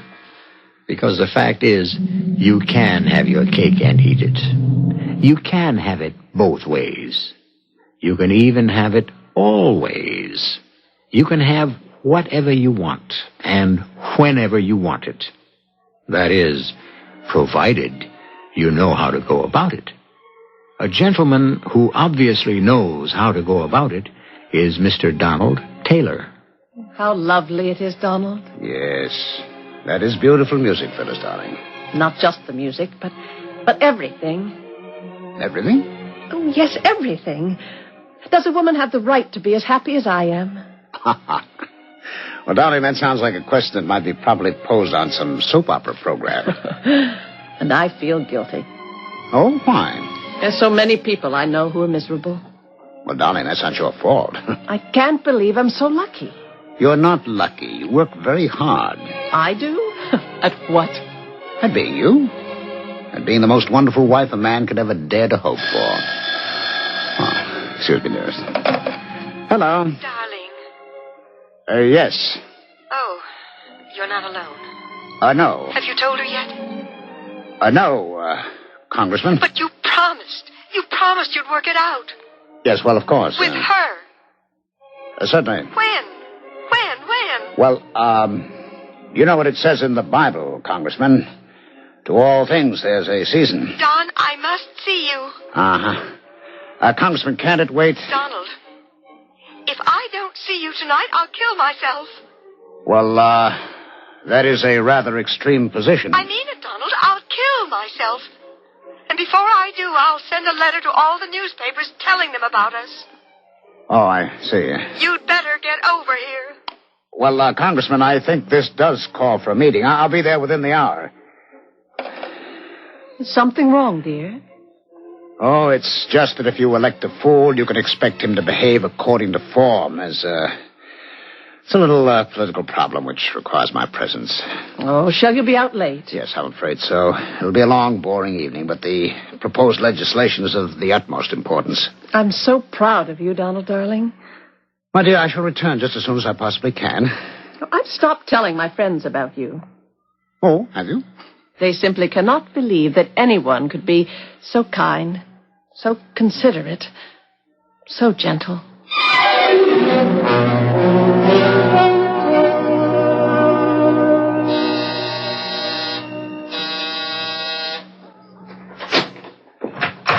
Donald! Oh, Donald! Donald! Donald, why did you strike me? Don't you ever do that again. Don't you ever call my home again. Don't you ever threaten. And don't you ever forget it. Donald! What's come over you? You'll kill yourself and write a letter to the newspaper. Which paper would print it? Which paper is anxious to invite a libel suit? I wouldn't write a letter to any paper. I just said that because I'm so frightened and miserable. Trudy, we've come to the end. The end? Of what? The end of the affair. Affair? Every affair has a beginning, and whatever begins eventually ends. It's the law of nature. But I love you. And you love me. Oh, do I? Well, you said so. Donald, you said you were unhappy, desperately unhappy at home. You said you wanted to leave her and marry me. Were you lying to me? Yes. Donald. I paid generously for the privilege of telling you a lie. And you have quite a bit to show for it. The apartment, clothes, jewelry. Why do you think I agreed to the apartment? Why do you think I agreed to everything? I believed you, Donald. Oh, now sit down, Trudy.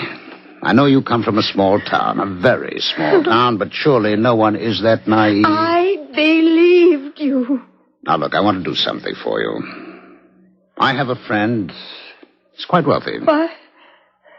What are you saying, Donald? Well, wouldn't you like to make another connection? What? A gentleman who would certainly take the very best care of you. Don't you dare talk to me like that. I'm not that kind of a girl. Oh, my dear, you are. You are now. And you should be grateful to me for seeing to it that you will be highly successful. I was a good girl. I guess nobody ever talks like that anymore. Oh, go ahead, laugh at me. Trudy, Jim Pendleton is absolutely wild over you. He saw us that night at the party. Small-town girls like me. We come to the big city. We think we're going to become somebody. You know, he said to me the next day, Don, who was that absolutely smashing girl you and were then with? This is what we become. Everything always works out for the best, Trudy. Now, look, why don't we have a drink, I huh? never thought that it could ever happen to me. Jim Pendleton's really a very lucky devil. He is? When I think of you and Jim, I know I'm going to be jealous. Well, would Jim object to sharing me with you, Donald? Jim is quite busy. He does go out of town a great deal at that. And, I guess what he doesn't know. You know, you're really a wonderful girl, Trudy. Am I? Oh, yes. Of course, you are understandably upset. When I walked in here, I must admit that I was too, but you're basically a level-headed girl, you know. That's why I was attracted to you in the first place. Good girl, you're behaving admirably. Now, come here. Sit down. I've got a gift for you. Have you? I thought it'd be a kind of a going-away gift, but, looks like you're not really going away. That's a coincidence. I have a gift for you, too. Oh, really? Well, that's wonderful. Where is it? I've been keeping it in this drawer. Oh, yes? What is it? It's an ounce of lead. Trudy.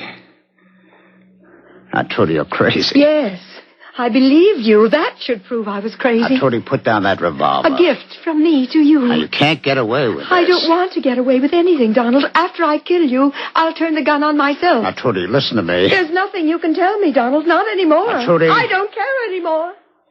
Goodbye, Donald. I can't be found here dead in your apartment. I'll write a note. I'll explain it. Goodbye, Donald. It doesn't fire. Why doesn't it fire? Oh, all right, give me that gun. Let go of me. You fool. Quit pulling that trigger. There might be a live round. Let go of the gun now. Why doesn't it fire? Let go. Let go. Trudy. Oh, no. No.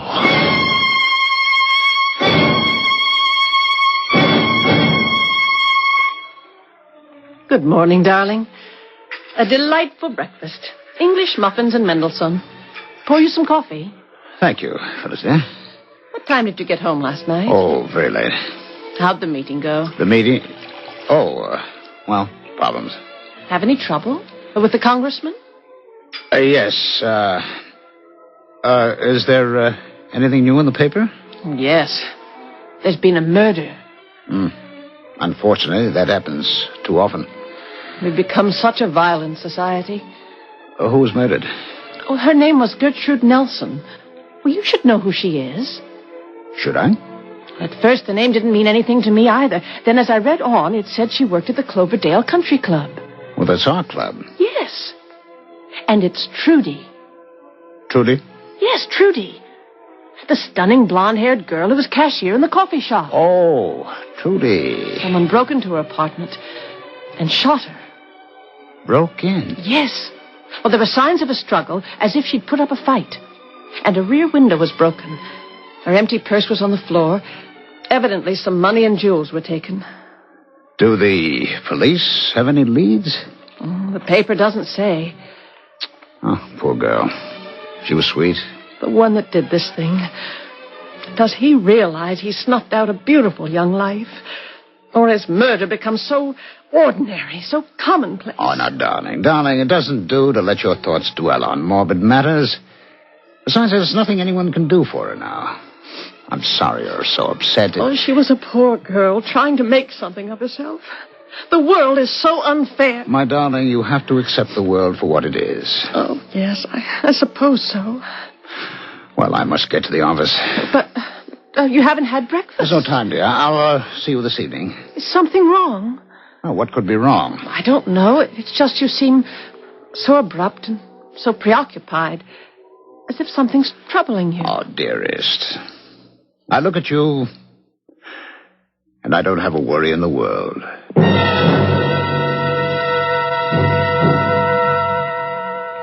Miss Powers, I have to concentrate on this report. I don't want to take any calls for the next half hour. Oh, didn't I just tell her? Oh, damn, it's a private line. Hello. Hello. Donald. Who? Donald, darling. It's me.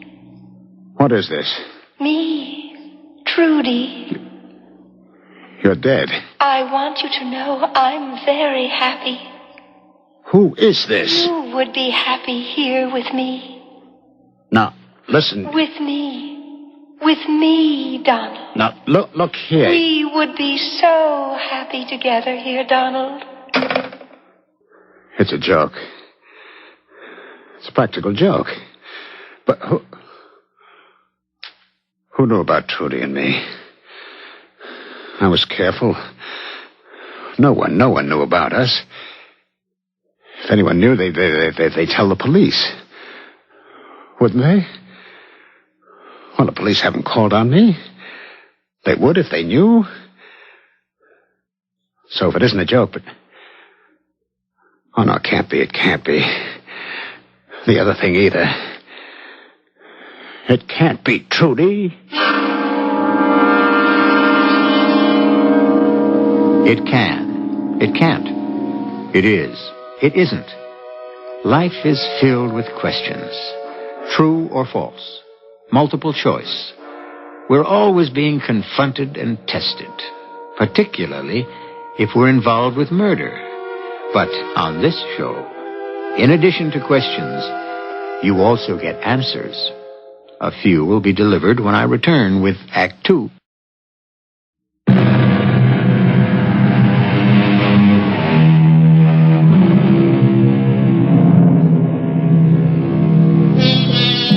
Murder will out. Who says so? Well, in a variety of statements, scores of poets and sages assure us that murder cannot be kept secret or hidden. Is that really true? How many murders remain unsolved? How many killers evade the law? Unfortunately, quite a few. Donald Taylor is doing a bit of soul searching. He didn't exactly kill Trudy. It was self-defense. They struggled for the gun. She actually killed herself. But can he afford to have even that much known? Of course not. Dear Phyllis, this letter will serve to introduce Karen Hagstrom. You know how you complain it's so difficult to find an adequate maid? Well, Karen worked for Bert's mother. A lovely woman, perhaps a bit superstitious, but we all can't be perfect. From here, it's on to Singapore and India. See you in 6 months. Love, Lolly Smith. Well, Karen? Yeah, ma'am? I do need a maid. And if Mrs. Smith is so taken with you, I'm sure you must be wonderful. I hope you will be pleased with me, Mrs. Taylor. As you can see, I can't get around much. Oh, I will take good care of you, Mrs. Taylor. It's difficult to work for me. I have to be wheeled about constantly. I shouldn't say this, I suppose, but I do have difficulty in keeping servants. Oh, you look like a lovely lady. Lovely lady. I'm an old lady. Oh, no. Oh, it's so sunny. Let me wheel you to the terrace, and I will brush your hair. Oh, you seem to be a very nice person, Karen. Thank you. And Mrs. Smith is an excellent judge of character. And if you can start immediately...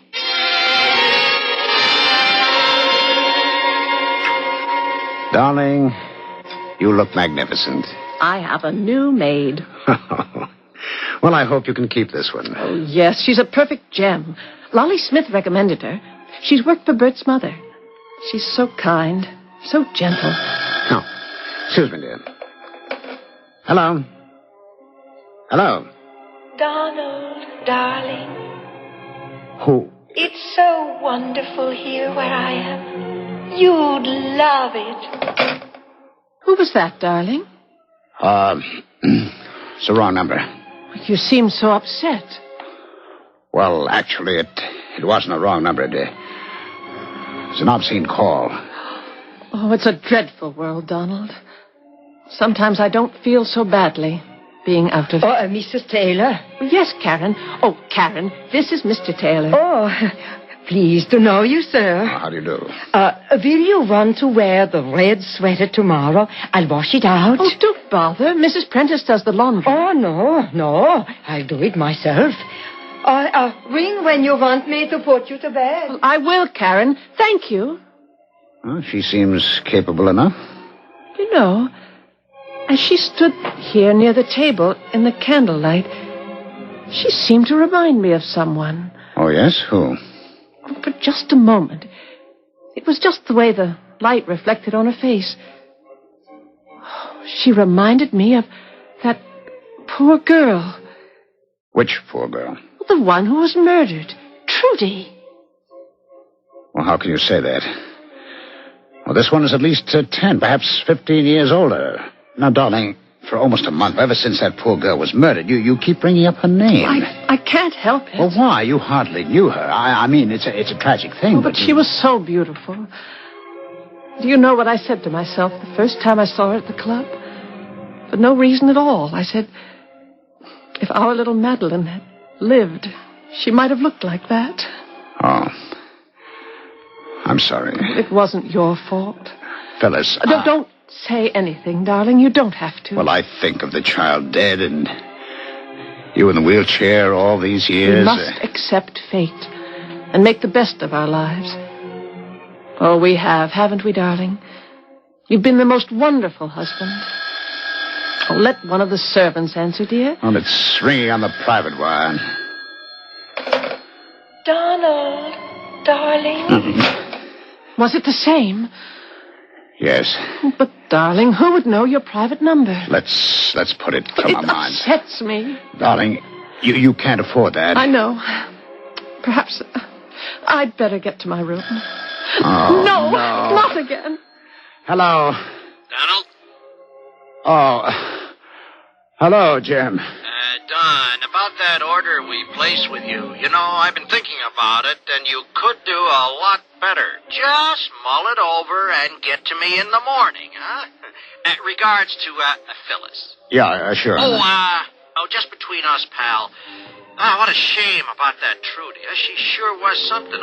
You know, you're lucky nobody knew about you and her. That is, nobody except me. But I'm your pal. I'll keep my mouth shut. I know you will, Jim. Oh, and about the price. Now, I am positive you can do a little better if you really put your mind to it, huh? Night, pal. Good night. What was that all about, dear? It was the obscene phone call. Don, what are you saying? Wasn't that Jim Pendleton? Yes, dear. Donald, these past few days you've been so preoccupied. Oh, I'm sorry. I'll have to look through some papers. Perhaps your maid had better help you to bed,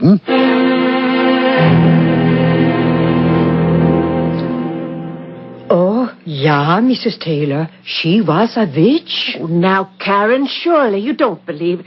You can't believe in witches. Then why did the milk turn sour? Why did the horses take sick and die? Why did the barn burn down?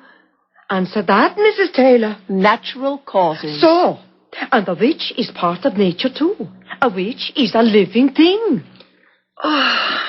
This is so comfortable, Karen. I shall be back after midnight to help you turn around and fix the bed. But, Karen, dear, you won't get very much rest. Oh, I am not here to rest, Mrs. Taylor.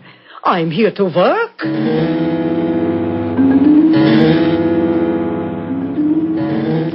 Mrs. Taylor? Yes, Karen? It's 2:00 in the morning. I came to see if you are awake. Oh, I am. Would you open the window, please? It's stuffy in here. Oh, yeah, Mrs. Taylor. What is it, Karen? Oh, the spooker. Karen? It's a ghost. A white ghost. Look, it's coming here. No!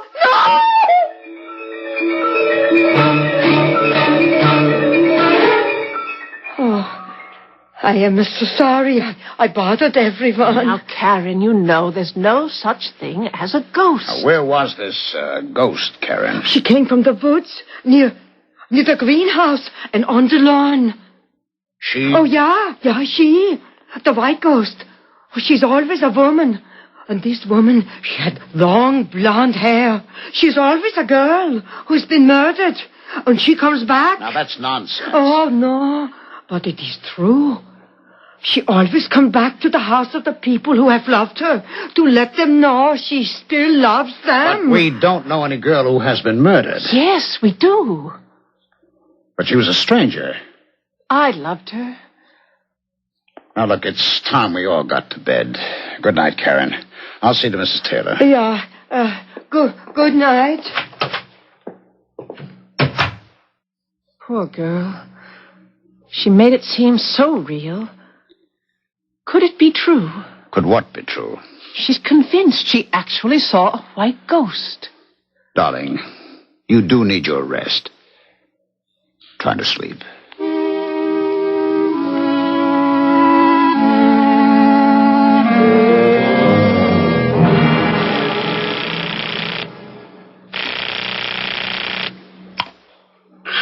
Hello? Jim, it's Don. Don, do you know what time it is? It's exactly 2:45. Yeah, well, that's A.M., buddy. A.M. I have to see you. Yeah, sure. First thing in the morning. It's morning now. Look, it'll take at least an hour for me to get to your place or for you to get to mine. It's only a half hour if we meet halfway. Well, you sure you want to? Well, you want that price reduction, don't you? You're the doctor. All right, take the shore road and pull over near the interstate sign near exit 4. Let's meet in exactly 30 minutes.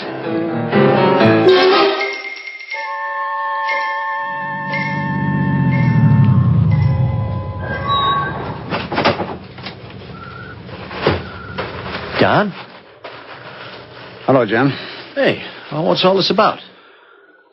Let's start at the beginning, Jimmy. For a long time, you've been trying to buy my company, haven't you?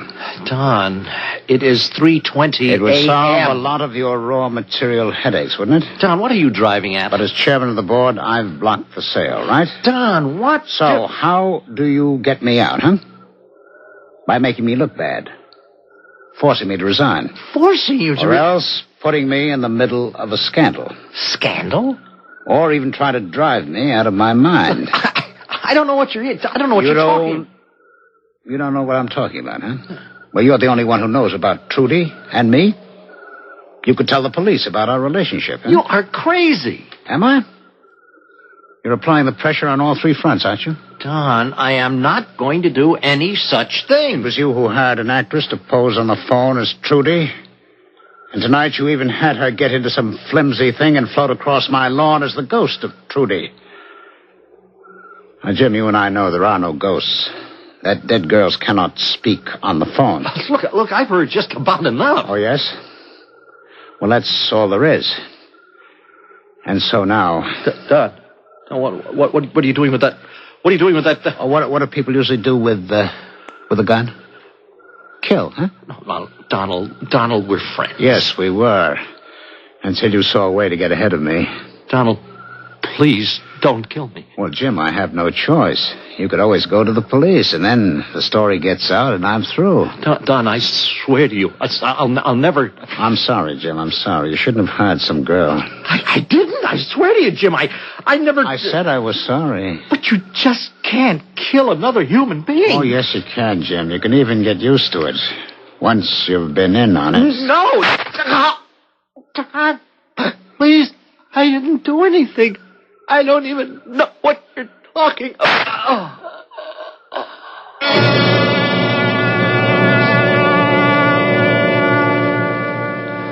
Good morning, Phyllis darling. Morning, dear. I don't have any music playing this morning because I'm afraid it wouldn't be appropriate. I have very bad news for you. Jim Pendleton's been murdered. What? I heard it on the radio. Jim? Now, wait a minute. You can't mean Jim Pendleton. Poor Don. He was such a good friend. How? Where? Last night, on the shore highway. Someone shot him. Oh, these killings, the senseless violence. Oh, Donald, it's dreadful. Oh, we played golf the other day. Fortunately, he wasn't married, so there's no family that would be deprived. Jim Pendleton? Why, he was one of the nicest human beings. Hello. Hello, Donald. Darling, I'm so lonesome without you. Please, come to me. No. Donald, darling, what is it? What is it?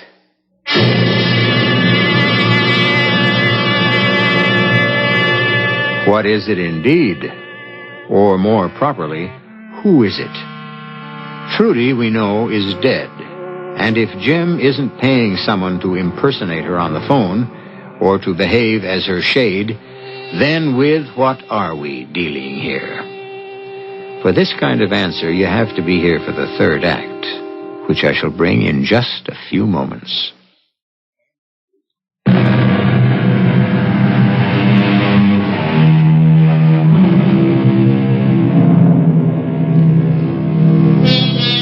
Grown men, intelligent men, do not believe in ghosts, especially in broad daylight, when all's well with the world. Yet there comes a time at night when no one is too sure, especially if it's a trying time, a time filled with fears and guilt. Then the veneer of a few thousand years of civilization is stripped away. Then we are all back there, in the caves, shuddering at shadows. Yeah, Mrs. Taylor, the place is haunted. Haunted? Yeah, from the old country. The old people say the white ghost is the unmarried young girl that dies. Oh, come, Karen. Yeah, and she dies for love. Well, the only young girl we knew who died recently was poor Trudy Nelson. And she didn't die for love. She was murdered. This is her ghost, and she did die for love. Karen, would you bring in some fresh coffee, please? Yeah. I'll have some too, Karen. No, not until dinner. That's what your doctor said. Phyllis, darling, how can you listen to all that nonsense? Well, it isn't nonsense if she believes Well, it. don't you find it upsetting? Why should I? I think it's rather charming. Besides, she's such a wonderful maid. Well, how could I do without her? So gentle, so understanding. How can I ever thank Lolly Smith for recommending her? Hello? Donald. Oh, no. Donald, come with me. Come with me. Now, listen. Why do you avoid me? I come to the house to see you, and you avoid me. No. Donald? It's all right, dear. Those obscene phone calls? You should report it to the police, now shouldn't you? There's nothing anyone can do. Don, you're not well. I wish this maid of yours wasn't so superstitious. It's kind of getting to me. What is? Oh, this ghost she sees. You know, that girl has been on our minds ever since... Why? I wonder why. Mr. Taylor, someone to see you. Oh, yes? Who is it, Karen? Well, he said he was a policeman. Police? Yeah. Well, why would... Well, it probably has to do with Jim Pendleton's death. But why would the police come here? Oh, why? Because we were close friends, that's why. That was a stupid question. Oh, darling. I'm sorry. I'm so sorry. I understand. Where is the police officer, Karen? I put him in the library. Thank you, Karen. You were Mr. Pendleton's best friend, Mr. Taylor? No. We were friends. Mm-hmm. Did he have any enemies you knew of? Well, what do you mean by enemies? Well, people who felt he injured them. People who may have hated him enough to kill him. Well, the truth is, Lieutenant, I didn't really know him very well. We belonged to the same club. We played golf together. Mm-hmm. My company sold raw materials to his company. I see. But although we were cordial, spent some time together, it was... well, now that I think of it, it was all on the surface. So, you see, I couldn't tell you very much. Well, you both belonged to the Cloverdale Country Club? Yes, that's right. And you knew a Miss Trudy Nelson? Well, yes, she was the cashier in the coffee shop. Yes, she was murdered a month ago. I know that. Both Miss Nelson and Mr. Pendleton were killed by bullets fired from the same gun. Oh? Well, how is that possible? Well, it's a fact. What it means, or how it fits in, we don't know yet. How well did you know Trudy Nelson, Mr. Taylor? How well? Mm-hmm. Well, I was aware of her as the cashier at our club. She was extremely attractive. Well, that's about all. Did you ever see Miss Nelson away from the club? Meaning what? I think the question is clear. Well, so is my answer, no. Now, Miss Nelson has a sister. She came in recently from the Midwest. She said that Trudy used to call her on the phone every week and chat about the people she met here. And she mentioned you. Me? Yes. The sister said that Trudy had told her that you and she were having an affair. Now, that's a lie. She really had no evidence to support it, so we weren't going to embarrass you. I just thought I'd let you know what her sister said. Where is her sister? Oh, probably gone back home. She looked like a big farm girl. Well, if you should think of anything that might be helpful to us, please get in touch with me. Yes, I certainly will.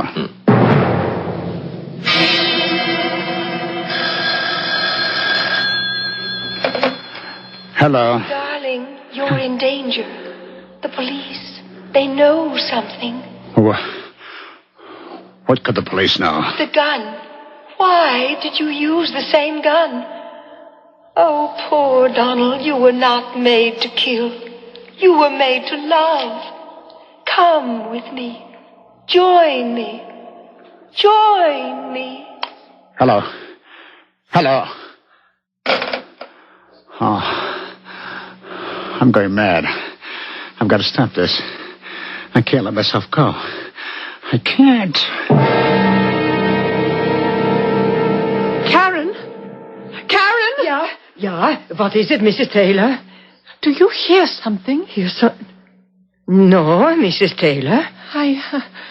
What time is it? It's 4:00 in the morning. I was asleep, and I heard the telephone ring. Yeah? In Mr. Taylor's room. I couldn't go back to sleep, and then I heard footsteps. Oh, where? Outside. Oh, it might have been your husband walking. No. The steps were too light. It was a woman's walk. Are you sure? I saw her. You saw her? It was the ghost. The white ghost. But how could you see her? Well, if I lean all the way over, I can look out the window. Oh. And there she was. By the greenhouse. I thought I heard voices in here. Phyllis, what are you doing up? Oh, yes, I heard the phone ring in your bedroom. Who could have been calling so late? Well, it was nothing, dear. It was nothing at all. But, Donald... I'm sorry it woke you. Well, I'm glad it woke me, because I saw her. You saw who? Trudy. Trudy? The ghost of Trudy, the white ghost. The white ghost with the golden hair. That's impossible. The same ghost Karen saw out there.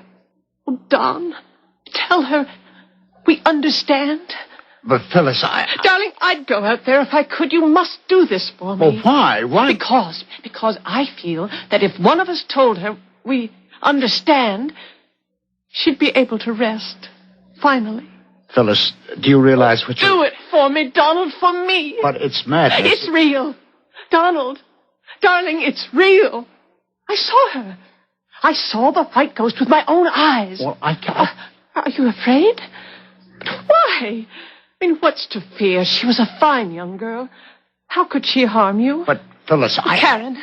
Yeah, ma'am? Karen, will you go outside with Mr. Taylor and help him find the white ghost? No, please, I couldn't. Karen. Besides, look, there's nothing to fear. She was such a lovely girl. I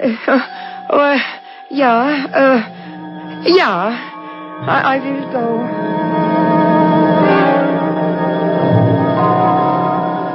Karen?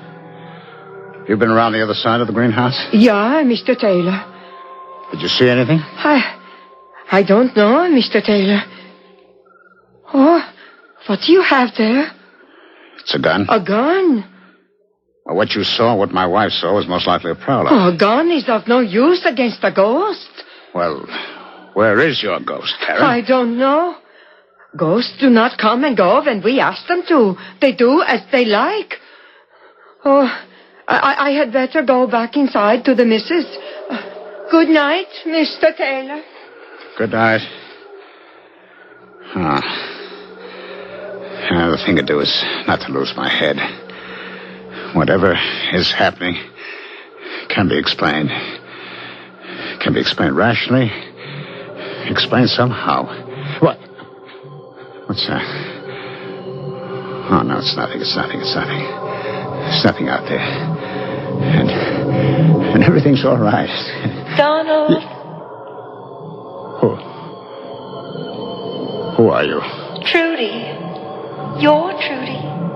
Oh, no. Donald, come with me. Escape with me. Escape? The police officer, he suspects. Why else would he ask about you and me? Oh, I'm dreaming this. No, you must come with me. Where? It's a lovely place. We'll be so happy. I can't leave my wife. She hasn't been your wife in 20 years. You've been pretending for 20 years. Come with me. Live with me. You know how wonderful it is with me, don't you? Yes. You want to come with me. That's why you brought the gun, isn't it?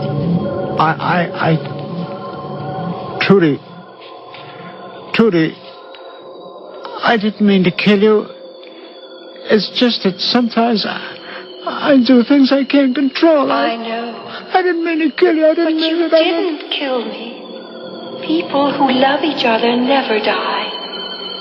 You and I, we will live forever.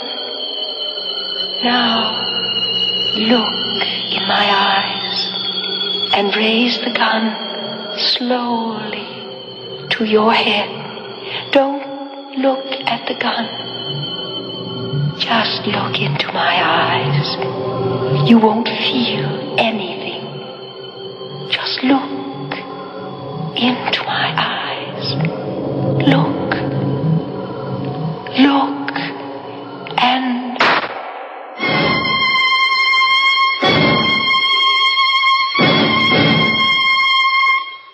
Yes. Oh, yes, thank you, Lolly. Well, you knew how sensitive Donald was, how things disturbed him. I suppose he just... Well, Jim Pendleton, Don adored him, had been murdered. Oh, and I wanted to thank you so much for Karen. Although I couldn't keep her, she was so unnerved by Don's death. Said it was the white ghost that did it. She left. She was such a wonderful maid. Well, you know, Karen Hagstrom, who worked for Bert's mother. What? You don't know Karen Hagstrom? But, Molly, you gave me a letter of recommendation. You didn't. Oh, I simply can't believe it. You never heard of the woman in your life?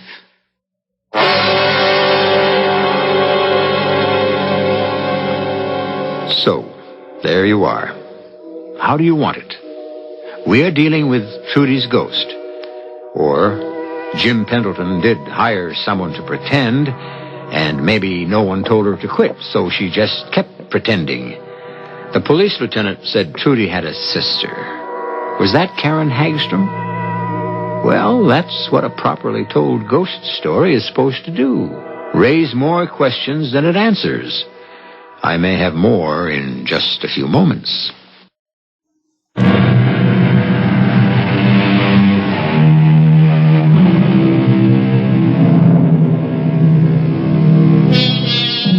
Who says there's no such thing as a perfect crime? If you analyze our story, you'll see we have no fewer than 3, which shows how prodigal we can be. The death of Trudy Nelson? The case is closed. The murder of Jim Pendleton? The case is closed. And how did Donald Taylor die? Was it suicide? Who knows? That case is closed. But we have plenty of open cases for you right here 7 times each week. Our cast included Ralph Bell, Ann Williams, Joan Shea, and Earl Hammond. The entire production was under the direction of Hyman Brown. This is E.G. Marshall inviting you to return to our Mystery Theater for another adventure in the macabre. Until next time, pleasant dreams.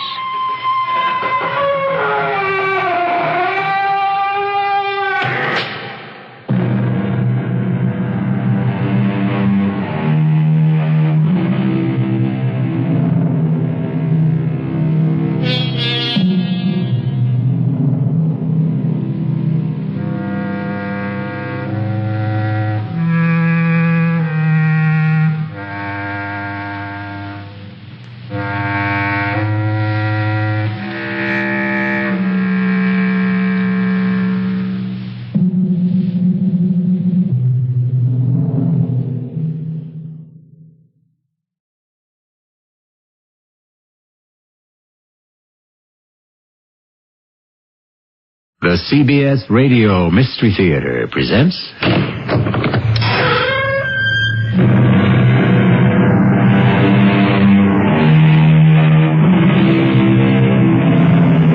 Come in. Welcome. I'm E.G. Marshall. To err is human, to forgive is divine. A noble sentiment indeed.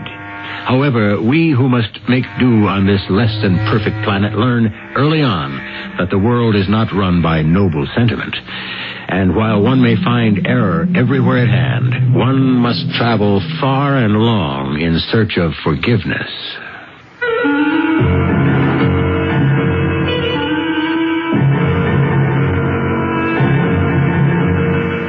Our mystery drama, Honest Mistake, was written especially for the Mystery Theater by Sam Dan and stars Earl Hammond.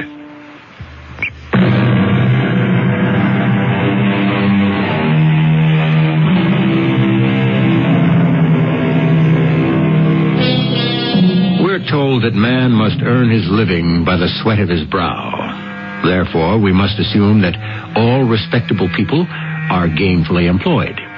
Eddie Pond would not fit your definition of a respectable person, or even mine, but he tries to be unobtrusive, and he succeeds. Eddie is what is known as a hitman. Eddie never liked that title. All he knows is that he does a job that needs doing. Between assignments, Eddie lives quietly, gives no trouble, pays his taxes just like any reputable citizen, and Eddie has many of the same troubles that gnaw at the hearts and minds of reputable citizens, especially the ones that have to do with growing older. Eddie also has a wife. That you, Eddie? Yeah. Oh, I thought you forgot. What? Tonight, you're supposed to take me out to dinner and a show. How could I forget? I'm here, ain't I? I'll be ready in a minute. Who called? What do you mean, who called? You heard what I said. What makes you think somebody called? Now, I know somebody called. If somebody called, wouldn't I tell you? I can always tell when somebody calls. If somebody called, wouldn't I write it down? You did write it down on your face. I can read it. All right, now, who called, huh? Eddie, you said, you promised, you were going to retire. And do what? We could go to Florida. Who called? Well, the time has to come for everybody. I am as good as I ever was. Nobody our age is as good as they ever were. I can still do the job. Eddie, I'm just saying this for you. I'm on your side. If something doesn't go the way it should, you could be in all kinds of trouble. Look, could always handle the cops. You foul up on one of these jobs, and the cops are the least of your worries. Well, you know what happened to Joe and Marty and some of the other guys. Hey, who called? Oh, please, Eddie. I think we got enough money. Who called? Hey, what am I asking you for? Who else could it have been?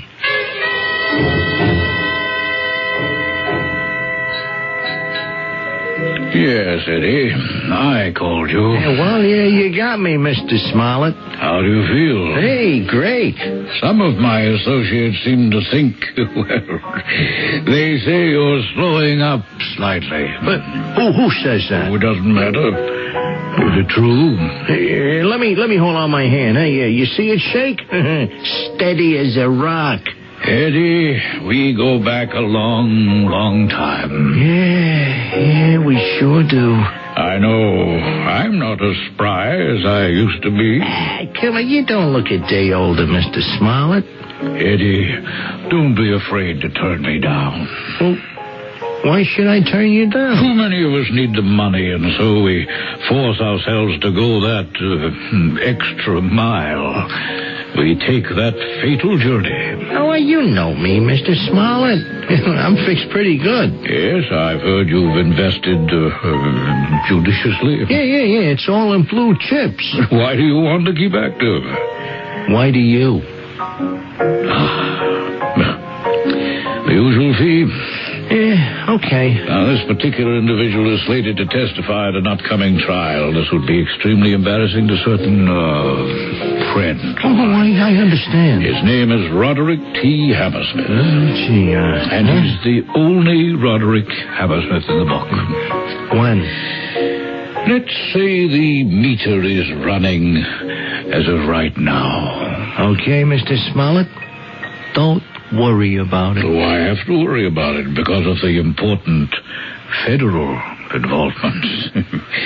This job must be perfection itself. Hey, did anybody ever have reason to beef about me before, huh? No, and this is not the time to break that precedent, huh?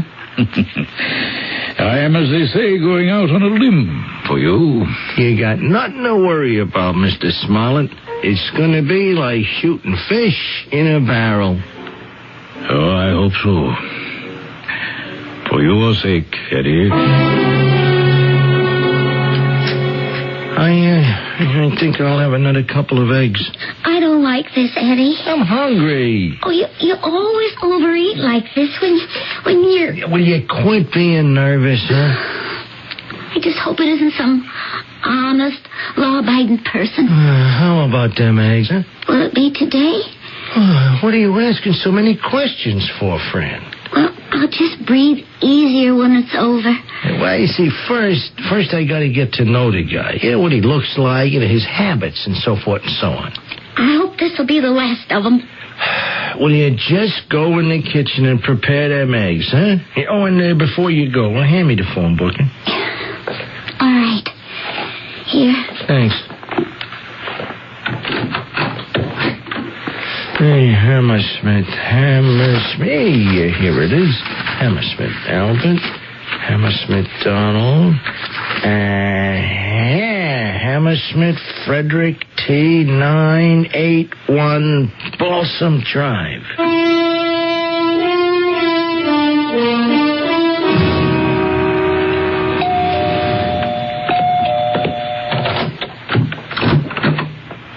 Yeah? Are you Mr. Frederick T. Hammersmith? Oh, yeah. Yeah, well, I'm from the Public Utilities Department. I'm here to check out your water meter. Oh, Yeah, we got to make sure the water company ain't giving you a fast count. Where's the meter, sir? The meter... Oh, I believe it's downstairs. Oh, good. You want to lead the way? Well, do you have any identification? I mean, I'm sorry that I have to ask. Oh, no. You're doing the right thing there, Mr. Hammersmith. You know, I wouldn't leave you come into my house neither without any documents. Sure. Here's my badge. You see? Public Utilities Inspector. Well, I suppose that's in order. Good as gold. Well, this way, please, Inspector. Who is it, Frederick? This gentleman's an inspector for the water department, Martha. Oh, I thought it might be the Morrises. They're the only ones who aren't here yet. You might call them when you get a chance. Yes, dear. This way, Inspector. It's right down this flight of stairs. Now, why would she want to invite the Morrises? Excuse me? Does your wife like to give parties? Nah. You're a most fortunate man. I've always got a house full of people. Oh, yeah? You have no idea how provoking it can be sometimes. Well, why don't you put your foot down? Well, it makes her happy. Don't you like to make your wife happy, Inspector? Mr. Hammersmith, I found out the best way to make my wife happy is to have her make me happy. Here's the meter. Oh, yeah. Hey, just let me have a look at how the polarity is with the autoclave. Frederick? Oh, what is it, dear? Frederick, we're out of pretzels. Oh, I'm sorry, dear. But Sadie Morris just adores those pretzels. Yes, dear. Inspector, you finished here? Huh? Oh, yeah. She's okay. Well, after you. You know what I got to do right now? Drive a whole mile to a little supermarket just because that silly woman adores pretzels. Oh, please, hurry, darling. They'll be here any moment. Is this man through here? Oh, yeah, lady. I did what I had to do. Oh, thank you, Inspector. It's what I get paid for. I better hurry and get those pretzels. Where'd you say that store was? I mean, in case I'm in the neighborhood again. Oh, you just go right out the driveway, and instead of turning left toward town, you head right. Oh, just a mile down, huh? Yeah, okay, I'll remember.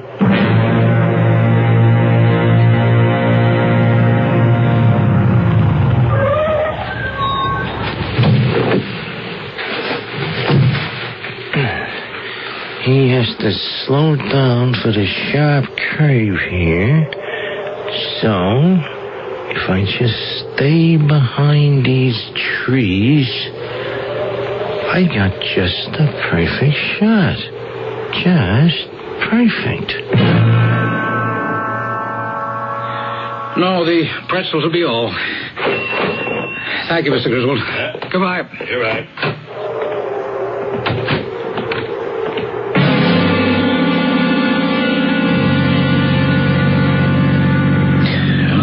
They ought to straighten out this curve. It's a disgrace. What was that? I better get out of here. Fred, you are going to ruin the party. Martha, I'm telling you, somebody fired a shot at me. You know that is impossible. But Martha, Now the house will be full of policemen. What will people think? About what? They believe we did something wrong. But we didn't. It doesn't matter. Oh, do they have to make so much noise? Then run outside. I'll have to get back to my desk, and please, don't let them come into the house.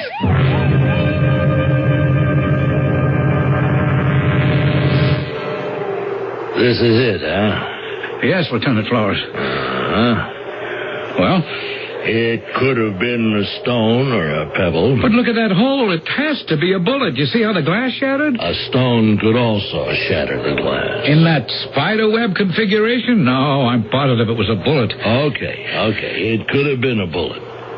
Who would want to shoot you? Who? Yeah. Who? Oh, I don't know. You got any enemies? No, I don't think I've ever alienated anybody in my entire lifetime. Well, look at it this way. Who'd be better off if you were dead? Better off? I don't know. Does anybody want your job? Or your wife? A job? Oh, my goodness, all I do all day long is analyze statistics. I don't even want my job myself. So we rule out enemies, huh? What do we rule in? Well, we could say it's a stray bullet. You know, it's hunting season. You're less than a mile from the woods. Oh. Of course, it's against the law to hunt with rifles around here. Only shotguns. Could a bullet carry for a mile? That's what it had to be. Certainly something to worry about. The odds are maybe 1 in a million, but look, some people win the sweepstakes, too. Goodbye, Mr. Hammersmith. Oh yes. Goodbye, Lieutenant. You didn't touch a bite on your plate, Eddie. I ain't hungry. Well, since when do you have to be hungry to eat steak? Take it away, huh? What happened today? Nothing. Don't say that to me, Eddie. I can always tell. It's the truth. Nothing happened. I missed. What? First time in my life, I missed. That settles it, Eddie. You are quitting. Oh, no, I can't. Now, Eddie, the time has come, and nobody knows it better than you. Fran, I can't quit in the middle of a job. Eddie. But I'll finish up. Don't worry about it. I still got enough for this one last job.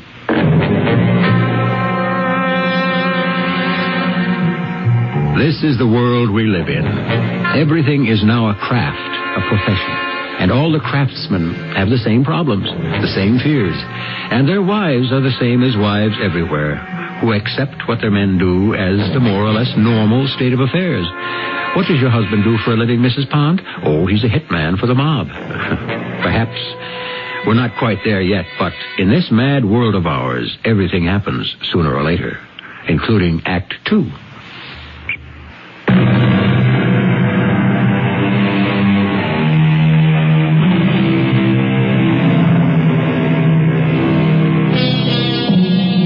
so hard to give it up, to acknowledge that the old strength has gone, the old skill has eroded, the old sharpness is now dulled forever. The only thing so few know how to do is to grow old gracefully. And it's a condition that is prevalent among all sorts of people in every walk of life. What are you doing out here? Fred. I thought I'd smoke a cigarette. In this weather? It must be nearly freezing. Well, you don't like it when I smoke in the house. Now, don't say that. It's true. Don't say it in that tone of voice. What do you mean? If anyone were listening, they'd think you were hag-ridden. You're perfectly welcome to smoke in the house. You don't have to freeze out here on the patio. Oh, what was that? It was a shot. Get down. What? What are you doing? Be quiet. You knocked me to the ground. We're being shot at. Are you insane? Didn't you hear it? Oh, it must have been a backfire from a car. The glass in the patio door is broken. Was that from a backfire, too? Oh, Fred. Call the police. No, don't get up. Crawl backward until you get into the house.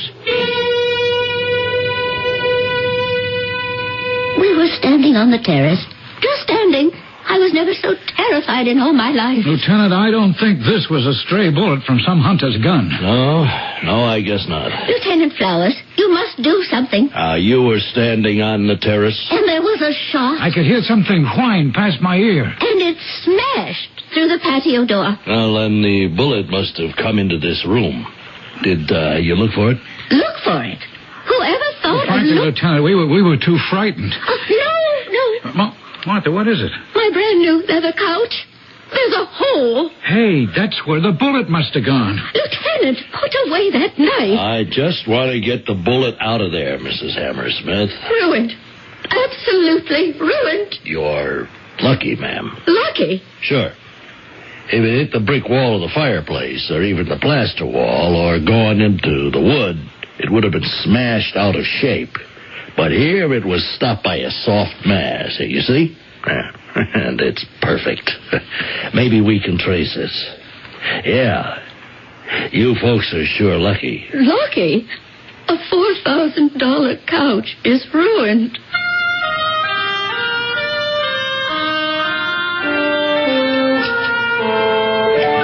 May I have the sugar, my dear? How much longer shall this go on? How much longer shall what go on, Martha? What do you think I'm talking about? All this shooting. Well, I don't know. Besides, there've only been 2 incidents. There shouldn't have been one. Sure, I can't account for it. Are you just going to sit there and drink your coffee? No, not for very much longer. I'll be late for the office. You mean you're going to leave me here alone all day? I can't imagine why not. You can't. I leave you alone here every day. In light of the situation? Well, there is obviously a mad sniper on the loose. Well, Martha, would you like to stay in town for a bit? I would like you to do something. But this is obviously a matter for the police. Who's that? Well, someone at the door. I know it's someone at the door. But who? I better answer it. Don't! What do you want me to do? Call the police. Martha, if you look out the window, you'll see that the police are already here. That's the lieutenant's automobile. Mr. Hammersmith? Oh, yes, Lieutenant Flowers. Won't you come in? Thank you. Can we offer you a cup of coffee? No, thanks. Did you find out anything, Lieutenant? Yeah, I think so. Oh, do you know who this person is who's been trying to kill us? No, not yet, but we are making good progress. Oh? I found out who I can ask. Ask? Ask what? Well, there's somebody I can go up to and say, tell me, who's been doing all this shooting? Well, who is this person? You. Me? Yeah. Mr. Frederick T. Hammersmith. Oh, look, Lieutenant. Mr. F.T. Hammersmith, you know a great deal more than you're telling us. Frederick. Well, I dislike saying this to a police officer, but, Lieutenant, you've got absolutely no idea what you're talking about. Well, let us get down to cases. That bullet that we took out of your wife's couch? Don't put it that way, Lieutenant. He owns the furniture, too. Now, I may select it, but That bullet was sent to the lab for analysis. And it matches another bullet. A bullet that was taken from the body of a very well-known racketeer some time ago. No, I'm going to be ill. Now, this racketeer was cut down by a professional hitman. So that rules out some hunter who set his sights too high, or a mad sniper. And it rules in a very strategic question. Namely, why should a professional hitman be after you, Mr. Hammersmith? Frederick. Why? I don't have the slightest idea. Now, these fellas are very careful and very conservative. Why is one of them out to kill you, Mr. Hammersmith? Oh, that's impossible. This man means business. Oh, he's already tried it twice. Lieutenant, I can't believe it. Who are you covering up for? No one. Mr. Hammersmith, you are on a list. A contract is out on you. You are going to be knocked off, killed, assassinated. Now, do you get the picture? Fred, what is this man talking about? I don't know. Oh, sure you do. Frederick T. Hammersmith, reputable businessman. My friend, your cover has just been blown. Cover? Don't try to protect these people. They're the ones who are out to kill you. Don't be afraid. Lieutenant, what are you talking about? Mr. Hammersmith, let's quit stalling, huh? Fred, tell him what he wants to know. Martha, I'm telling the truth. Mrs. Hammersmith, will you make him see reason? Why is it so difficult for you to believe that Frederick, it's time you and I had a long, private conversation. Now, there's going to be a man stationed near the house at all times. I don't want people to know that we have police. Well, we'll try to keep it quiet. But, of course, if Mr. Hammersmith should be killed... Lieutenant, I'll make him see reason. Okay. I'll be back. And listen, Mr. Hammersmith, we can't protect you forever. So the sooner you come clean with us... Oh, please, Lieutenant, leave everything to me. Yes, ma'am. Well, Frederick, tell me. Tell you what, for goodness sake? My husband, the man I've been married to for 15 years, he's a stranger. He leads a double life. Martha, will you listen to me? Here I am under the impression that I am married to a respectable, law-abiding accountant. I am a respectable, law-abiding accountant. Who are your clients? You know who my clients are. Your real clients. The ones nobody is supposed to know about. Your disreputable underworld clients. No, that's not true. Did you double-cross any of these fine gentlemen? Martha, you don't know what you're talking about. Is there more to the story? Oh. Do you also have a woman? Oh, now, that's one thing. Why not? What's morality, anyhow? Martha, none of this is true. You won't keep lying to me. You don't have to. And you don't have to live a double life, either. I am leaving. Martha. You can have the house, the car, the furniture, the bank account. I won't touch a penny. I don't want it. It's all blood money. Goodbye, Frederick T. Hammersmith. Whoever you are.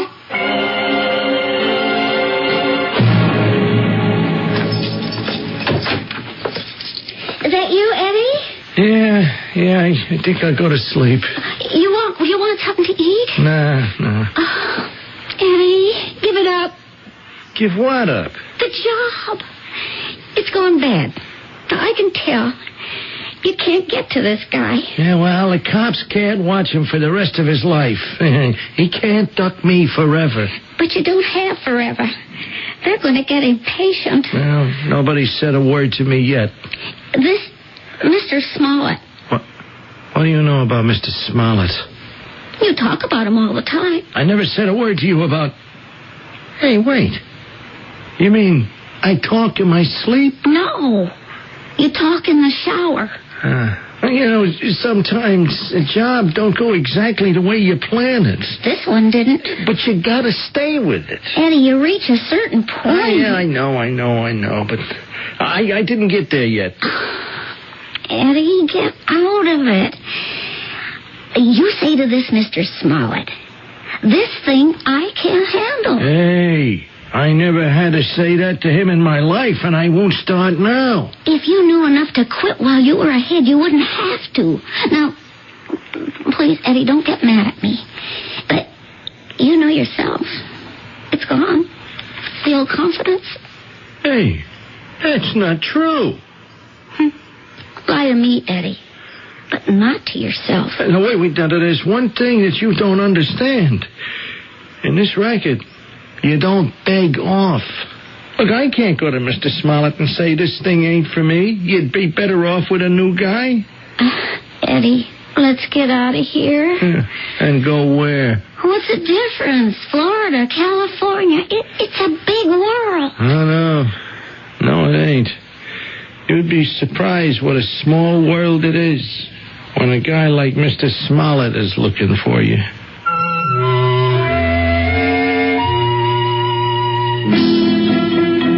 The world keeps getting smaller all the time, especially for people like Eddie Pond. So much of what we do becomes habit and ritual long after it has no more meaning for us, long after the excitement is gone and even the will to perform. We go about our routine day after day, and when we finally ask ourselves, why are we doing it? It's too late to stop. I'll be back shortly with our final act.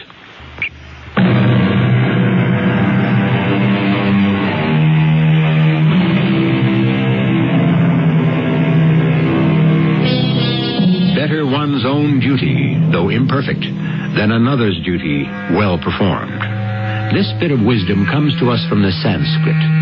Far be it from me to argue with such ancient wisdom, but this concentration on one's duty can raise considerable question. After all, so many of the people who create the most havoc in the world are doing what they perceive as their duty. Eddie, I never interfered with your work before. Well, then don't start now. No, I gotta. Look, I'm telling you, I can't get out of it. How do you know? Did you ever try? There is no use talking about it. How many years have you known Mr. Smollett? Level with him. Fran, it won't do any good. How do you know? Eddie, you don't know. Oh, forget it, will you? All I want you to do is think about it. Promise me you'll think about it. Okay, I'll think about it.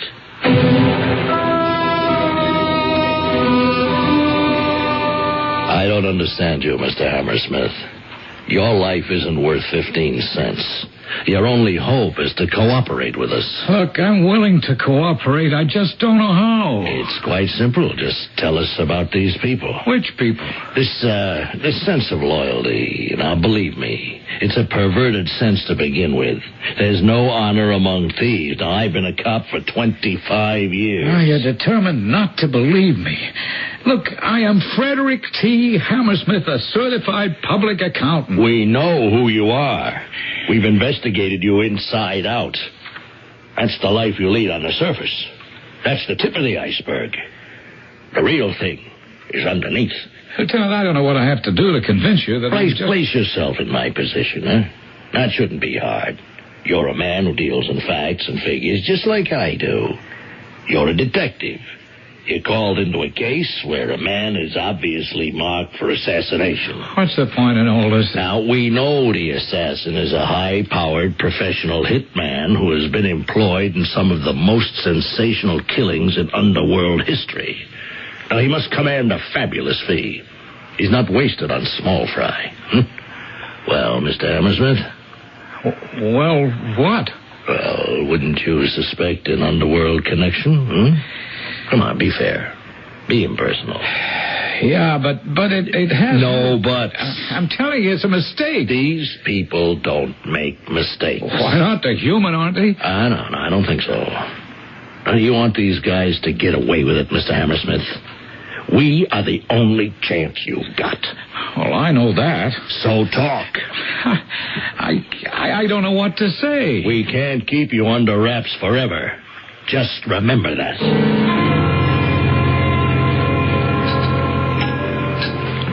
Hello, Eddie. Hey, Mr. Smollett. Yeah. How's the job coming along? It's moving. That's good. Aren't you a little behind schedule? Schedule? Usually a job in town gets done in a day or two, or 3. This one's been over a week. Well, I don't have what you might call a schedule. Oh, you don't? No. It's just each job, you know. It kind of moves along at its own pace, you know. Well, I can understand that. The only thing, it would be better all around if this one could be resolved as soon as possible. Oh, yeah. Sure. Now, understand, I'm not trying to rush you. That would be telling you how to run your business, which would be wrong. Are you encountering any particular problems on this job, Eddie? Problems? Of course not. I shouldn't even have brought it up. That's why we hire you. We know there'll be absolutely no problem. Sure. I understand that you've been asking for me, Eddie. Anything special on your mind? No, nothing special. I just wanted to check in, and tell you things is coming along. Now, I really do appreciate that, yes. And I'm sure you're not going to keep us waiting very much longer. Are you? No, Mr. Smollett. Frederick? Oh, Martha. Hey, you're back. Yes. I belong here with you. But you were so angry when you left. I thought it over. I realized I had no right to be. It's my fault. Why? How? I spent the night in a hotel. Most of it sitting in front of a mirror. You know what I saw? Oh, yourself, I would suppose. My true self. A selfish, self-centered woman. A woman who thought only of her own pleasures. Who looked at her husband as a sort of a supply warehouse. Who would deliver on demand whatever she asked for. That was what I saw. Oh, I wouldn't say that. I would. This house. I never stopped to think. Could we really afford it? The cars, the vacations, the money I keep spending and spending, and which is always in the checking account. Did I ever ask where this money came from? Well, it came from my... I drove you to it. You drove me to what?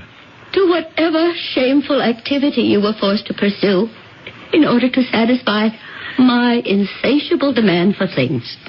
Things. Oh, Martha, you can't get yourself into such a I looked in that mirror, and I saw a shallow, stupid woman who had surrounded herself with shallow, stupid people.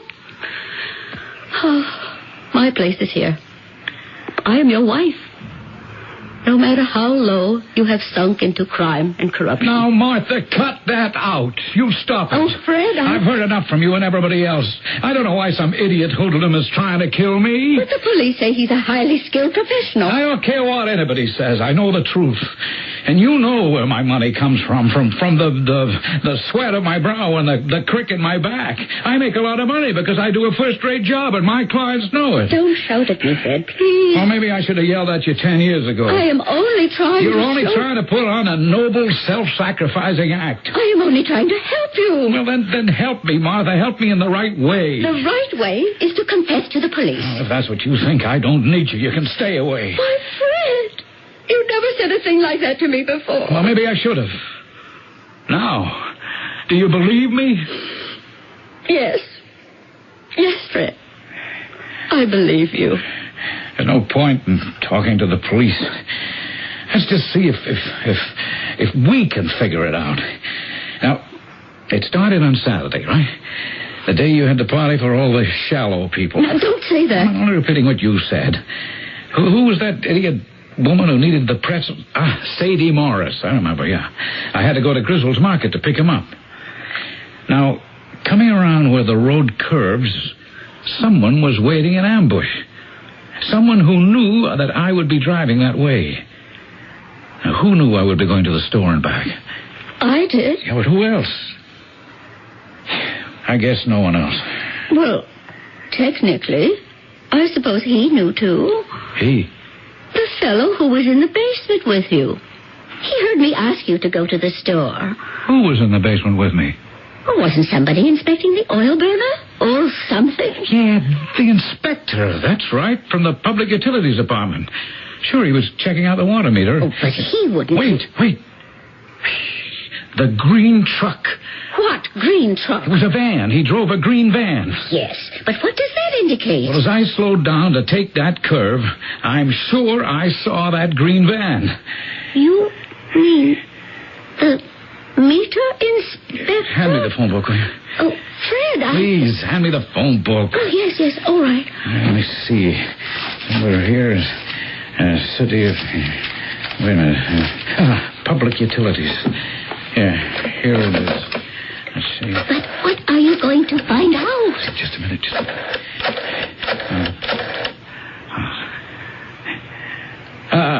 Hello? Could you tell me if you sent a man out to inspect a water meter at 981 Balsam Drive last Saturday? No, I didn't.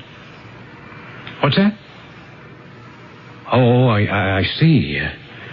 Well, thank you very much. Well? She said they never send anyone out to check the meter unless you make a complaint. Oh. What is it, Mother? The green truck. I mean, van. I saw it. Where? Down the road, near the entrance to the state highway. I saw him there yesterday when I left. And he's there now, too. He's afraid to come any closer to the house. Then we should tell the lieutenant. No, that wouldn't do any good. Why? If they arrest him and find the gun on him, they could put him away. But that won't do me any good. Why not? Because the people who hired him will only hire someone else. Well, what can you do? Well, I'll just have to tell him he's making a mistake. You what? I'll wait until it gets dark, and then I'll... You'll what? I'll think of something.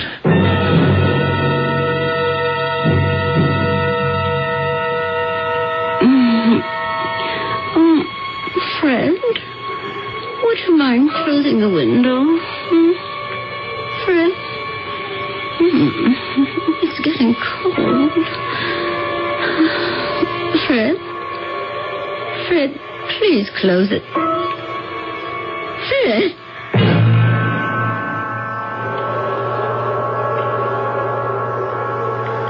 All right, freeze. It's the police. What? You're surrounded. Throw your gun out of the window right into those bushes. Okay. Just take it easy. Okay, that's it. Now, step out of that van. Very slow. Step out backwards. Now, keep your hands up. Now, turn around. You ain't a cop. Yeah, and you're not any water meter inspector. Don't move. I got your gun now. You should know if it's loaded or not. Hey, listen, there's nothing personal in this. It's just a job. All right, but why? Do I know why? Look, all they say to me is to go get a guy named Roderick T. Hammersmith, so I go get him. Who? Who do you go get? You. The guy they got the contract on, Roderick T. Hammersmith. But I'm not Roderick T. Hammersmith. Hey, what are you trying to tell me? I'm Frederick T. Hammersmith. That's what I said, Frederick? Hey, wait a minute. He said... What did he say? Were you supposed to get Roderick or Frederick? You know, to tell you the honest truth, now I don't know. Well, it couldn't be me. I can't imagine why. Listen, do me a favor. Aren't you supposed to testify in a trial next month? Absolutely not. So it's gotta be Frederick. I'm Frederick. Then it's Roderick. Well, I'm glad we straightened it out. So nobody's really after me. No, not anymore. That's a relief. Yeah, well, I guess I better be going, huh? I guess so. Well, so long, pal. Look, anytime you want to have anybody read your meter, don't call me. Hey, wait a minute. Where do you think you're going? Yeah, I got to go about my business. Which would be to shoot Roderick T. Hammersmith. Yeah, well, I'm overdue. I can't let you do that. Don't move. Don't take another step toward that van. What'll you do, huh? I'll shoot. come on. No, you won't. You're not the type. You gotta have it in you. I'm warning you. Come on. Save your breath, Roderick. Yeah, but my name is Frederick. Well, goodbye, Roderick. This is your last chance. What did you say? I said it's your last chance. You know something? You could be right. Well, I guess you better call the cops. Franny's right. I'm no good at this anymore. And they won't let me quit. They'll never believe me. Oh, I'm in a real jam. Don't feel so bad, please. Would you believe it? The only place I'll be safe is in jail. Are you sure? Oh, it goes out of you. You just lose it. Hey, what business did I have missing you twice in a row?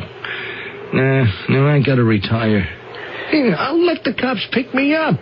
I'll beat the big rap with the kind of lawyers I can get. I'll sit in jail a couple of years till it blows over and new guys come in. Oh, I'll keep my mouth shut. Nobody'll really be sore at me. I'm just gonna wind up real good. Hey, listen, here come the cops. Yeah, I'm sure Martha woke up and noticed I was gone. Okay, now, I'll stand here with my hands up. Now, you point the gun at me. That really isn't necessary. Why not? You're gonna be a hero, Roderick. Oh, Frederick. All of which goes to prove that heroes are made and not born. And so, perhaps, we were able to give you a happy ending. Mr. and Mrs. Frederick T. Hammersmith rejoice in their newfound understanding. Mr. and Mrs. Eddie Pond rejoice in his newfound safety. Lieutenant Flowers rejoices in an important arrest. Mr. Roderick T. Hammersmith may not be aware of it, but he, too, has reason for rejoicing. Mr. Smollett may be unhappy, but we couldn't care less. And I shall return shortly, still rejoicing.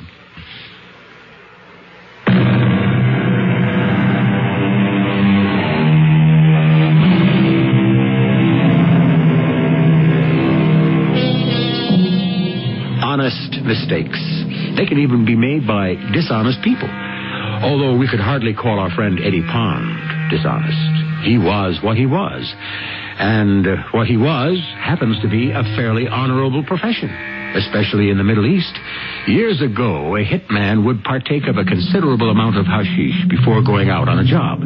Hence, they were called eaters of hashish, or in Arabic, hashashin, a word that found its way into English as assassin. So, you see, there is truly nothing new under the sun. Our cast included Earl Hammond, E.V. Juster, and Ian Martin. The entire production was under the direction of Hyman Brown. This is E.G. Marshall inviting you to return to our Mystery Theater for another adventure in the macabre. Until next time, pleasant dreams.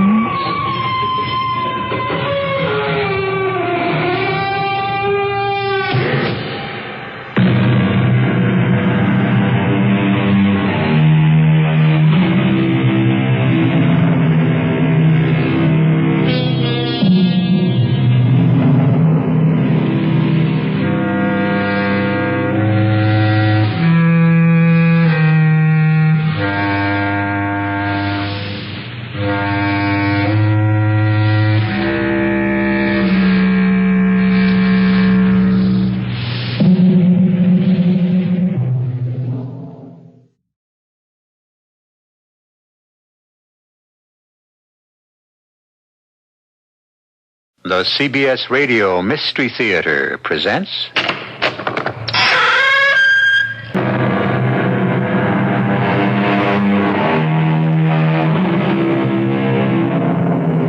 Come in.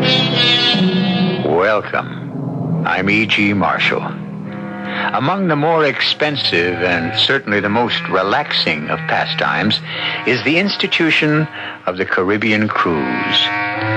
We have chartered for you one of the happiest, smoothest, most relaxing of ships. Everything special, everything happy, everything exciting and romantic, and just for you. Doesn't it sound enticing? No wonder people rush to get away from it all. Most people, not quite all, as this story will bear out.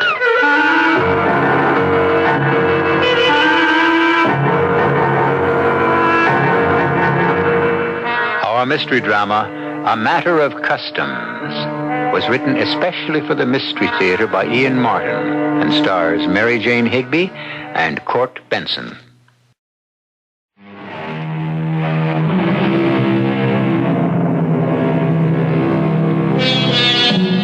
A world tour in miniature. 8 ports of call, each rich in national identity.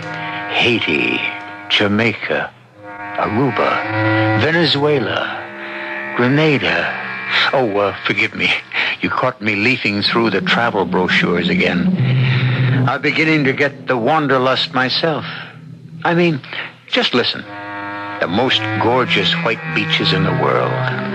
Elegance, entertainment, gourmet food, everything at your fingertips. What else could anyone do but relax and forget that the world is too much with us? But then, as you'll see, it takes all kinds of people. Millie, come on. The cab's downstairs already. In a minute, Sam. You know planes don't wait. What are you doing? I'm just making sure the windows were closed and the lights are all off. Oh, I already did that. Oh, you. Who could trust you? I'll just double-check the living room and the dining room. Millie, I got the elevator waiting. So we can wait. Aha. You see, you forgot in the dining room. What? One of the window handles wasn't closed all the way. She looks like an angel and she acts like a snoop. That's your little wife. But what would you do without her, Sam?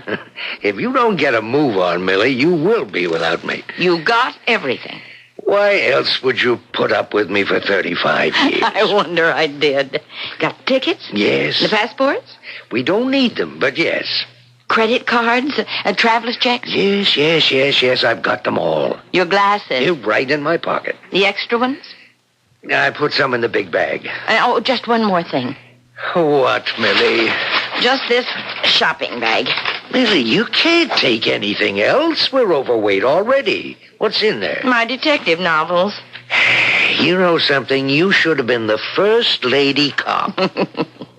Eagle Eye Millie. If I was a crook and you were around, I'd take the pledge. Oh, you're just buttering me up. But if I had the chance... Well, I'll give you one right now. What? One last chance to get going, or we're going to miss the boat.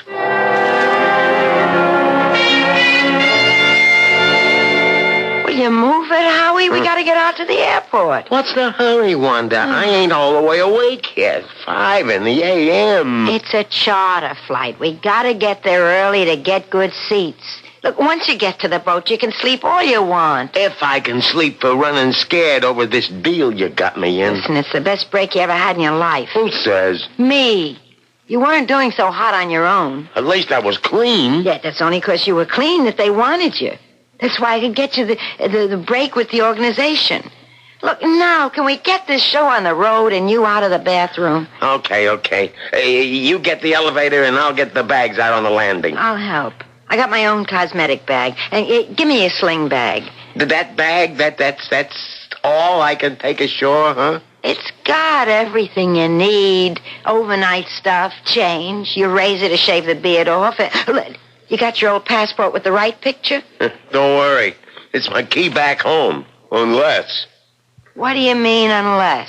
Suppose the big man, suppose Louis Marino decides he'd feel more secure the less people know he's back in the U.S. of A. Suppose he took a notion to waste me. Oh, Louis wouldn't do that. Wish I was so sure. You can be. On account of the old days. What old days? Hey, wait a minute. Exactly how close were you in the old days with him you could be so sure? Close enough, Howie. But it was family. Yeah, I don't like that family business. Howie, nobody but Tony Fats and maybe Artie the pawnbroker know. But look, just to set your mind at rest. Set my mind at rest, if you can. What's Louis Marino to you then or now? He's my brother, Howie. That's practically the only reason I got you into this. Practically? What other reason? I'll tell you that after we get on the boat.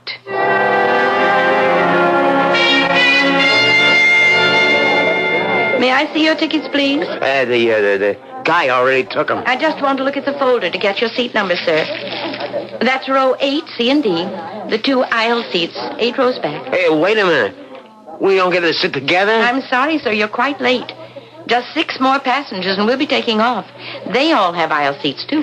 Look, I don't like the idea of sitting without... Come on, Howie. Don't start a fuss. Yeah, but listen... Howie, let's go. Okay, Wanda.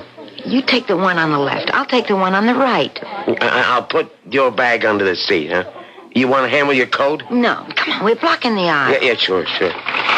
Oh, is this shopping bag here under the seat, ma'am? Is this yours? Oh, yes. I'm sorry. Is it in your way? Well, I would like to get rid of this here bag of mine. Oh, well, maybe we could put mine up above. What's in it? Books. Detective stories. Oh. I don't think they'd let you put anything heavy up there. Oh, dear. What's in your bag? I mean, is it heavy? Oh, too heavy, I guess, for... Oh, I'm sorry. Just give me a second. Oh, may I shove mine alongside of you? Oh, here, let me help. Sorry. Oh, okay. I knocked your dark glasses off. Oh, that's all right, ma'am. Oh, dear. Yeah, why don't you go on past me? I'm going to have to look on the floor for my glasses. Oh, let me help you. What happened, Millie? Oh, this gentleman dropped his glasses, Sam. Oh, wait a minute. I have them. I didn't know you were short-sighted. I'm so sorry. Huh? You short-sighted? Oh, yeah. That's why I have to wear the glasses. Weak eyes. Well, now, you'd never know it to look at them. Yeah, well... just get my coat off.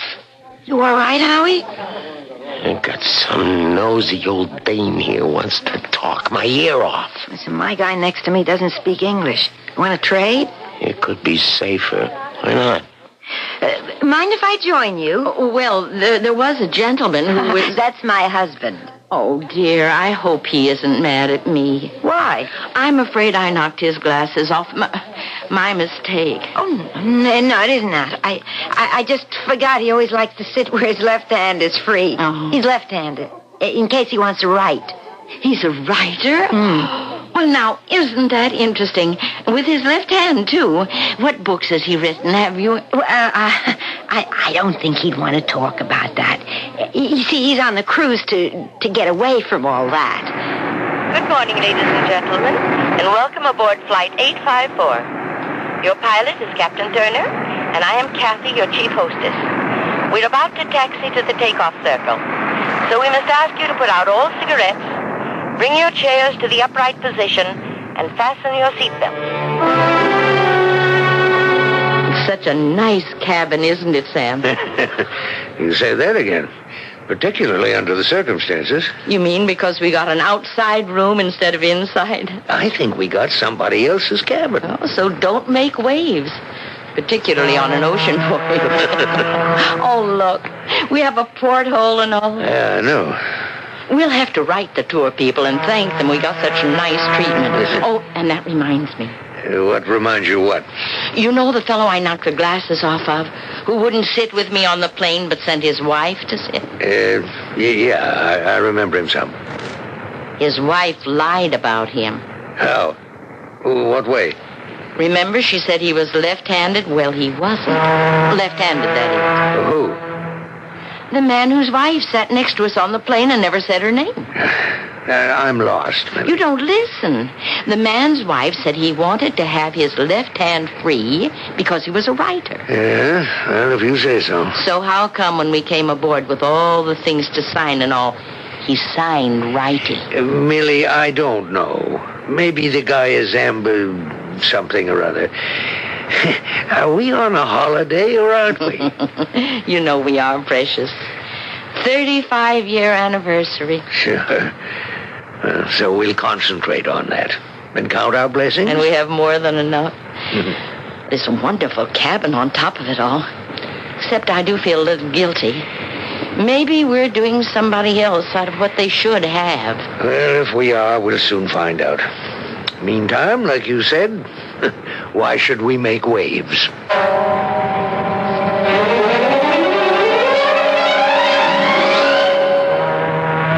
What kind of lousy closet is this? I don't know, Howie.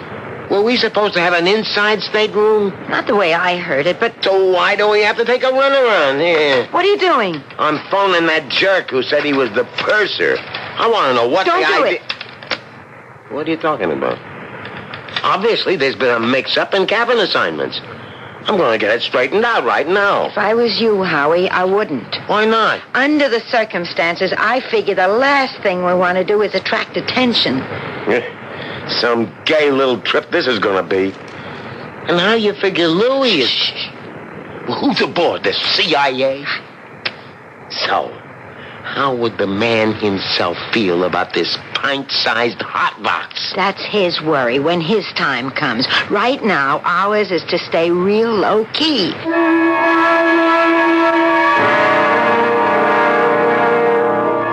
We remind you that today is not a tender day. You may debark straight to the dock. If you're not going on the tour, La Guaica itself is an... You have your glasses, dear? I don't need them. You better take them. Where are they? Millie, I can't keep on going through with this. I got to admit, I broke them. I got sat on them in the plane. Oh, why'd you turn off what they're telling us? Well, I'm tired of being told. I'd like to move around by myself. Well, you won't get far without your glasses. What's wrong with your extra pair? Well, I must have forgotten to put them in. Oh, I should have known. Everything I have to do for you. Haiti, Jamaica, Aruba, you didn't really see them? Who had much chance? The boat was so late. Well, you could have looked. Oh, come on. Let's see if I can't get my glasses fixed in Venezuela. Okay, Wanda. This is it? Howie, you don't have to sound like a movie before the big attack. Yeah, why not? Maybe I won't come back either. Oh, come on. Out of this, you and me are going to buy the whole future. For a lousy $1,000 they're paying to take this cruise? No. For a little deal I set up when we hit Caracas. A deal that's going to put us on easy street. You're not setting up some kind of double cross. No, Howie. My brother Louis will get his chance to sneak into the States, thanks to us. But just as long as we're playing outside the law, I'm going all the way. This is our chance to make a stake for the rest of our life. How? Well, that's something you never have to know. Just do as I tell you, except for one thing. What's that? When the switch is made, you and Louis are going to exchange clothes. Also, sling bags. You just let me handle the bags. Why? Because, honey, you leave me alone, and the future is ours.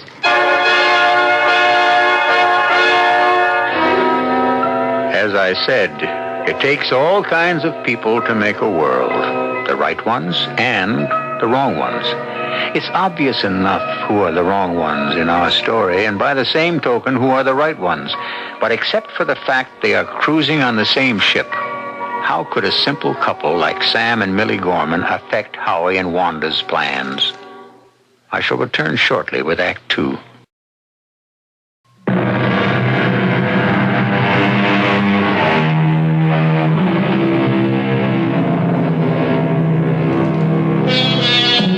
The travel folder says of the port of La Guaira, deep enough into Venezuela to capture the wild and wonderful flavors of the South American continent of contrasts. Enchanted forests, the glittering excitement of silver and glass shopping bazaars. That's for the tourists. But for our story, there is a quiet stroll along the waterfront, then a sudden cut away from the water, deep into the narrow streets of the old town, back to the foot of the mountains, and into a cantina. Later, as evening gathers, they return. A bearded man with a sling bag, and a blonde girl in a halter, slacks, and a large summer hat. Look, Sam, look. What, Millie? Who's ahead of us? The mystery man and his mom. Who? Well, you know, on the plane, And I told you they were right across the hall from us on the ship. Oh, yeah. In the inside cabin. Come on, let's catch up and talk to them. Why? I don't know. There's something about him that, intrigues me. Fine. Well, there's something about him that turns me off. What? I think we have his cabin and he has ours. And I don't want to get into some Brannigan about making a change. Oh, don't be silly. We can't be. If we were, he would have complained. Well? On the other hand, why hasn't he? What? Complained. About what? About us being in his cabin if we are. Well, I thought you said we're not. I did, but if we are, why hasn't he? Why hasn't he what? Complained. Maybe I missed something. Maybe we both did. It's very mysterious. What is? Why does he keep to himself so much with his sexy wife? Maybe you just said it. No, I mean, you go on a cruise for fun. Why don't they mingle? You said he had a heart condition. Oh, I didn't. His wife did. Well, does it matter who said it? He's got the condition. Maybe he wants to rest. This is the very first time he's been ashore. It's funny. Take a good look at her and him. I'm looking. You see anything interesting? Look at his shirt, the shoulders. Material's too loose. That shirt doesn't fit him. And the hat, it's too big. It sits right down on his ears. It didn't this morning. Maybe he had a haircut. He couldn't. You know it was a feast day. The shops were all closed. Come on. Let's hurry and try to catch him, huh? What for? So I can make certain. Of what? Of what I'm seeing. He has the same clothes and a beard and dark glasses as the man that left the ship with her this morning. But... But what? Well, you may think I'm crazy, but that's not the same man. What's your hurry, Wanda? Take it easy. Play it cool. Nosy little dame. What? Don't look around. It's Mrs. Gorman. They're the ones I think got our cabin. Their door's right opposite us. So? So, she's one of those little dames got to be friends with everyone. She caught Howie and me leaving this morning. What do you mean caught? Well, we both came out of our cabins the same time, and she wanted to know, were we going to Caracas on the bus tour? So you told her no? Yeah. I said Howie had a cold and it had given him laryngitis-like. That we've been holed up for nearly 5 days, and I didn't want anybody to hear his voice again. Just in case. Hey, you're a smart kid, sister. Just the same, let's keep away from Miss Snoop. Here's a gangplank. Let's get on board. You're sure it's all this easy to get back on board? Sure. You go ahead. All we do is hang our landing tags on a bulletin board. Watch your step, sir. Oh, what? Tide is up. The end of the boarding ladder's riding high. Please step down. Oh, yeah. Thank you. My pleasure. Have a nice time ashore? Oh, yes, thanks. Nothing like change, is there? What? From ship to shore. One comes back a new man, no? More like a new woman. Madam could not be improved upon. Hey, thanks. Come on, let's get down to the cabin. Oh, yeah. He's kind of cute. Who is he? The cruise director. Hey, wait a minute. Here come the Gormans. Come on, let's catch the elevator.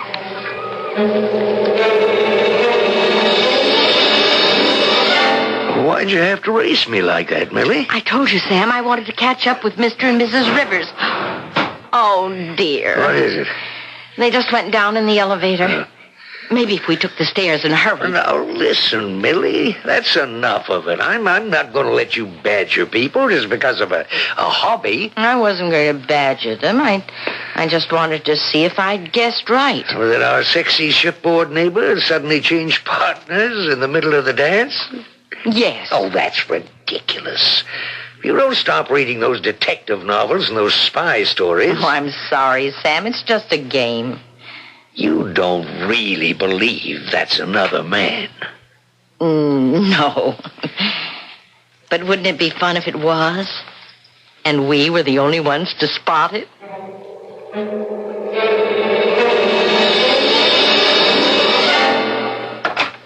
Hey, you better lock that. All right, Louie. Give me your bag. I'll unpack it. Well, I'll do it myself. Oh, come on. I know where to put things away. I'll find my own places. I like to handle my personal things. Okay. Oh, you and Howie stayed here in this hole the first 5 days? Yeah, well, Howie stayed out of sight. I circulated a little. How about meals? Well, breakfast you can get in the cabin. Lunch is easy, mostly buffet. Dinner's chancy. Some open sittings or buffets, but you're supposed to have a regular table at early or late sittings. Do we have one? No, not yet. You see, there's always a midnight buffet, so eating's no problem. We don't want to be too different from anyone else. How'd you manage that so far? Well, like Howie wasn't all that well, we said. He had a heart condition. Oh, great. So the way it is, I can hole up here, see nobody, mind my own business till I get home. Yeah, well, we get to St. Thomas, we got to pass immigration. Well, we'll sweat that out when we get there. And Fort Everglades is customs. It's a breeze. We ain't buying nothing. Well, yeah, it could be safer if we had a few things to declare. Oh, yeah. Well, you can have your shopping spree in St. Thomas. The other islands, we stay right here on board. Take no chances. Okay. So the way things stand, no problems. Yeah, I think maybe I'll take a little shut-eye. Here, let me get that bag out of your way. It ain't in my way. What's the big deal? I just wanted to... When I get ready to unpack the bag, I'll do it. Any objections? No, Louis. No. None. So go ahead, enjoy yourself. Maybe you ought to be seen around. I don't need you. All I need is to get back home. Then you're gonna see waves when I really start to rock the boat.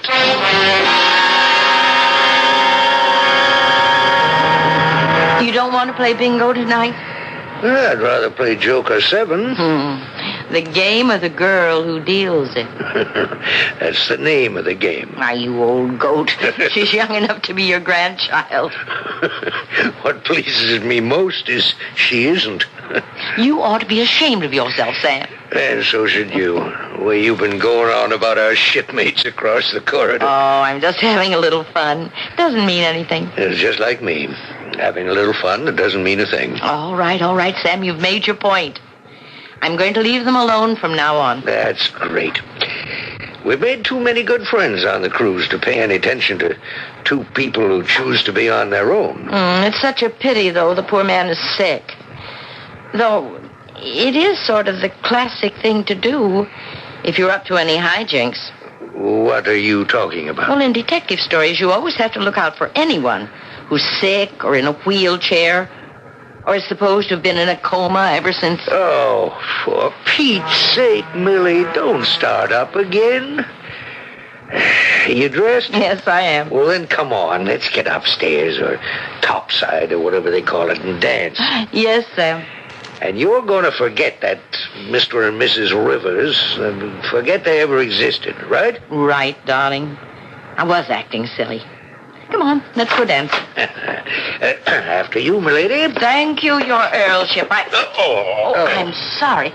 Oh, Mr. Rivers. Oh, dear, I've knocked your glasses off again. Oh, that's all right. What's happened to your voice? Millie. Oh, I got a little cold, some laryngitis. Oh. Yeah, well, here are your glasses, Mr. Rivers. Yeah, thanks. I was just looking out to see if the air conditioning is... You got some in your cabin? Oh, yes. You don't, and you're not well. Oh, now, if there's anything we can do... No, that's all right. Maybe it's just I get, like claustrophobia. Yeah, I'm sure ours will come on again. Who are you talking to? The nose from across the hall. That woman. She could be dangerous. No, I don't think so. She's just a silly dame. But you're something else. What do you mean? You were real anxious to unpack my bag. The bag I switched with Howie, weren't you? Well, I just thought I could do something. Baby, you done plenty. I'm what's getting smuggled into the United States. You out of your mind to try to get this past customs too? Millie, what is it? I thought we were going dancing. What do you want to come up here on deck Now, for? just don't say anything till we can get where we're all alone. Over there, by the rail. What is it? Now, you've got to forgive me, Sam. The voice is one thing. Maybe he could have laryngitis. But the eyes... The man on the plane, they were light brown. This man, they're dark. And I don't know, piercing, mean, cruel. They give me the shivers. What are you talking about? Mr. Rivers. Only it isn't Mr. Rivers. It's someone else. Just like I said when he came on the boat. Why? What are they up to? Oh, Sam, I'm scared. I'm really scared. Now, here is an adventure not listed in the advertising brochure and not planned for the cruise. Something very far from peace and serenity and relaxation, and with an underlying threat of a danger Millie Gorman, the amateur detective, could not even dream of. A danger that may be heightened because a desperate man is facing another threat to his security, this one posed by his sister Wanda. I'll return shortly with Act 3.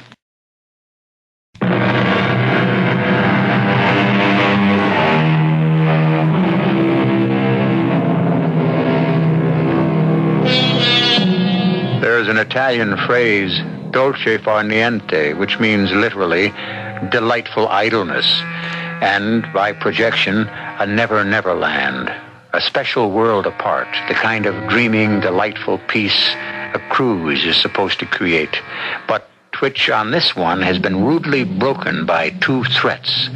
Let's return first to the one posed in that stuffy little inside cabin from which a notorious expatriate hopes to engineer his illegal return to the States.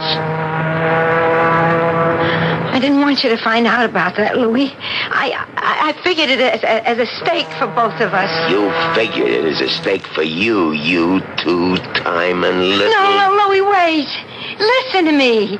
What could you sell me? If it hadn't been for that interfering woman across the corridor, I'd have gotten somewhere and dumped the chunk overboard. Are you crazy? There's $1 million in that package. Listen, my life won't be worth a nickel if I don't bring that in. Your life? What about mine? That's what you're being paid to worry about. I'm living up to what I promised to do. Listen, it wasn't my idea. Someone, the syndicate figured as long as we had this set up, there was a whole kilo of Big H waiting for transport. So I got elected. Who do you think you're kidding, baby sister? Someone offered you a deal, bankrolled this. I want his name. Johnny Fats. That figures. Where'd he get the dough to buy this package? I don't know. Honest, I don't. That figures, too. Well, someone's gonna be out a bundle. What do you mean? You kidding? First chance I get, I'm dumping this over the side.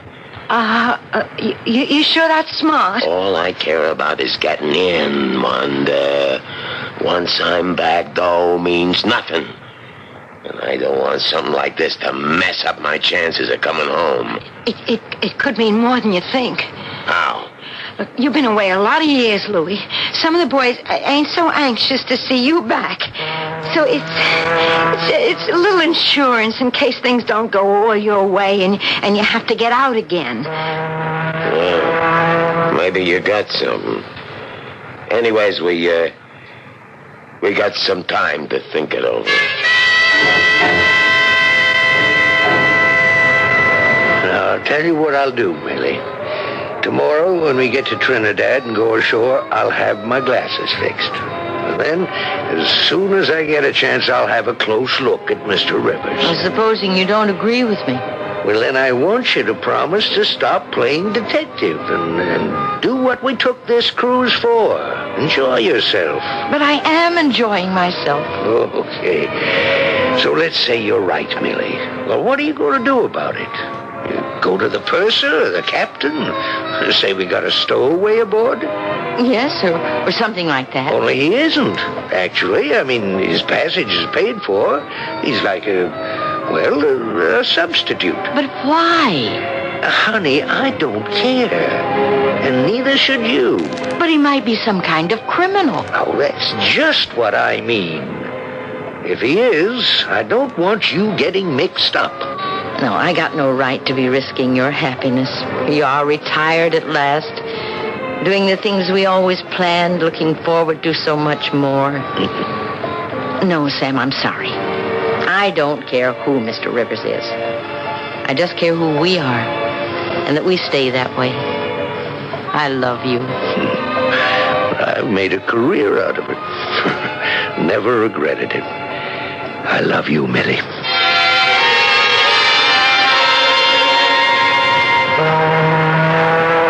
Wanda, this bundle of H. How'd you figure to get it past the customs? Oh, well, that was the whole gimmick of setting up Howie as a heart patient. What do you mean, gimmick? Well, listen, Louis, a couple of years ago, before I married Howie, I was on one of these cruises, and when it came time to pass through customs, well, you know, it's a big schmear, lugging bags, lifting them, opening them, putting them down. I tell you, it's like a madhouse. So, there was this older guy, and he says, I gotta have a porter or a red cap or something. I'm not allowed to lift anything with my heart condition. So the guy says, wait a minute, I'll get you a stevedore. And along comes this guy with a cart, and the heart man goes straight through. No questions. Nobody looks at his baggage even. So the fella I was with says, hey, how about that? Anytime you want to smuggle something home free, how's that for an angle? One time you get a break. No, Louis. I asked around quite a bit. It happens a lot, no matter where you come from. So, maybe. I don't know how long I can take this. Maybe you'd like to go ashore? No, I risk it. Yeah, but why not you? Trinidad, huh? I could use some rum, maybe, to forget this sweat bath. It's better at Barbados. Barbados is tomorrow. Trinidad is today. Yeah, why don't you go ashore? Bring back a bottle.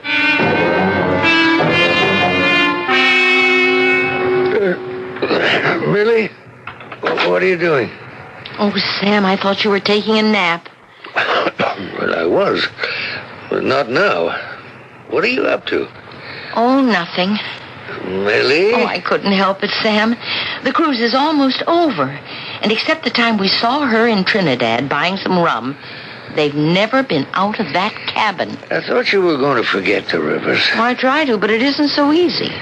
Well, you got me going about them, too. Well, this may be our last chance today. Yes, St. Thomas is our last island to go ashore. But I wasn't thinking of that so much. Today, everybody has to be in the main lounge for immigration. And now I got my spectacles again. Maybe I'll have a real good look at Mr. Rivers at last.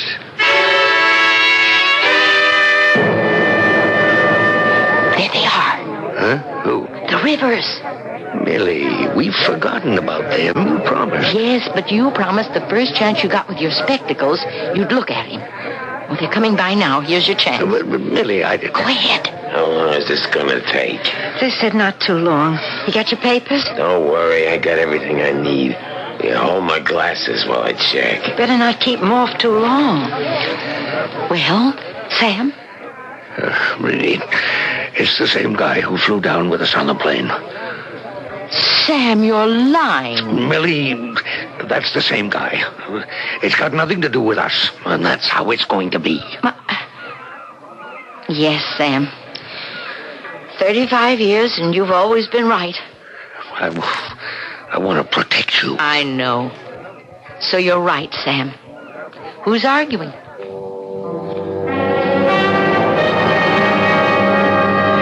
We've all cleared immigration now, and all that remains to do is go through customs, which we'll have to do when we arrive at Fort Everglades, Florida. Now, remember, you may bring in duty-free 1 quart of liquor, which you'll no doubt be buying today. Just one word of warning. Anybody with a little cache of grass or anything harder, forget it. You might fool the guys who inspect your baggage, but you can't fool Daisy. Who's Daisy? Special Operative K9. She's a dog. And don't try to bypass her. She knows. She's trained to sniff out the stuff. Well, that's all. Enjoy St. Thomas. A dog. Who figured on that? Junk. that's really all this is now. We have to ditch it. Maybe not. How about the rum bottle? We emptied that yet? Not yet. We're gonna empty it now. Pour it down the sink. Good rum. Why? We dry it out. Put the heroin in it. Stopper it tight enough the dog can't sniff it. Oh, that's an awful chance. Not really. We won't be taking it through customs. What do you mean? I'll show you after we go ashore.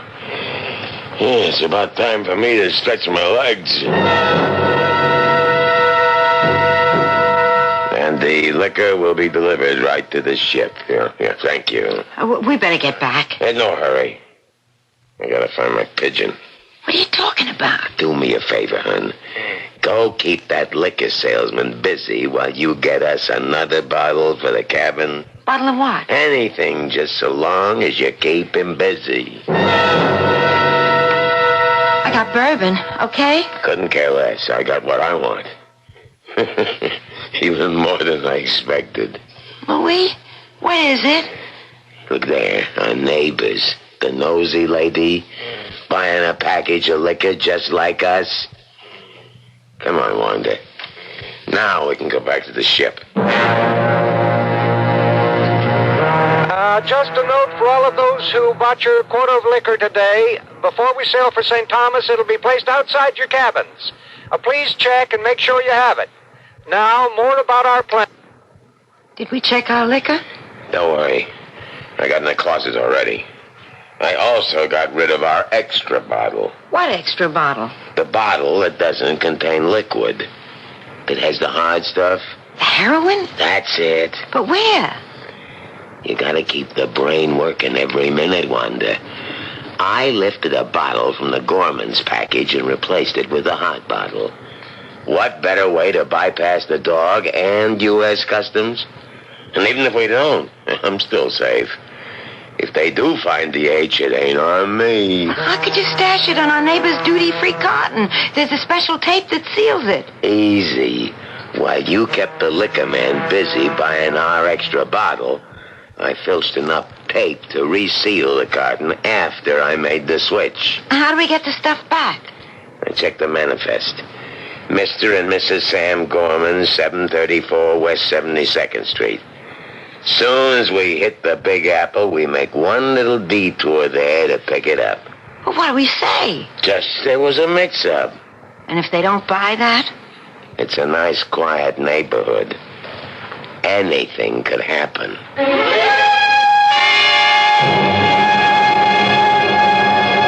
Such a wonderful cruise.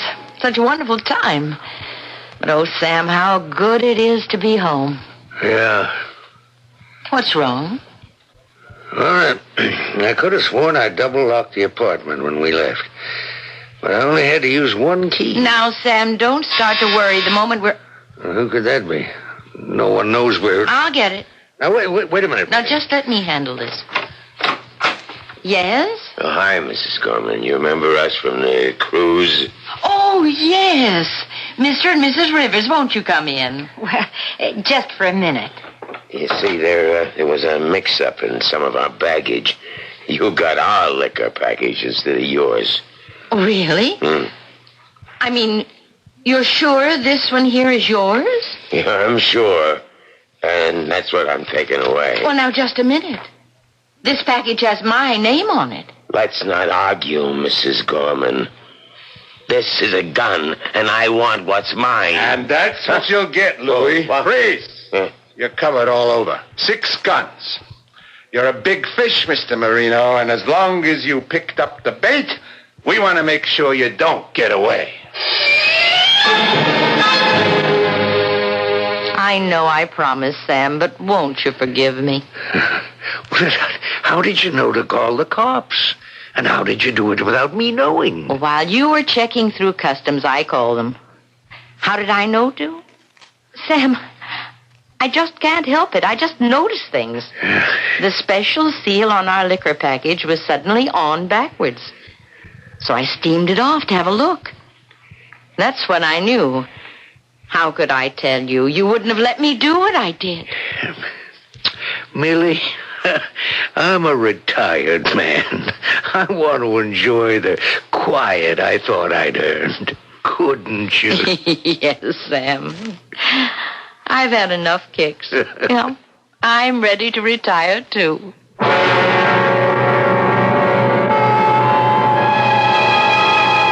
There are now plenty of charges stacked up against Louis Marino through little Mrs. Gorman's sharpness for illegal possession of drugs, smuggling, and any number of other charges to put him away for the rest of his life.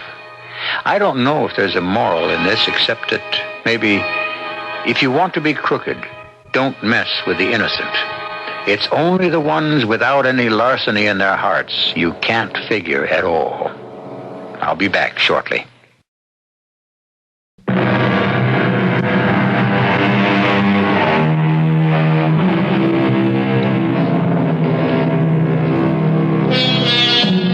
This is what is generally known as the hedge, except, honestly, in this case it isn't. We have brought you a story that might happen on a Caribbean cruise. To the best of our knowledge, it never has, except this once, in imagination. We urge all of you listening to consider that it would never happen on your cruise through that romantic sea and with all the delights the islands can bring you. Our cast included Mary Jane Higby, Court Benson, Joan Copeland, and Leon Janney. The entire production was under the direction of Hyman Brown. This is E.G. Marshall inviting you to return to our Mystery Theater for another adventure in the macabre. Until next time, pleasant dreams.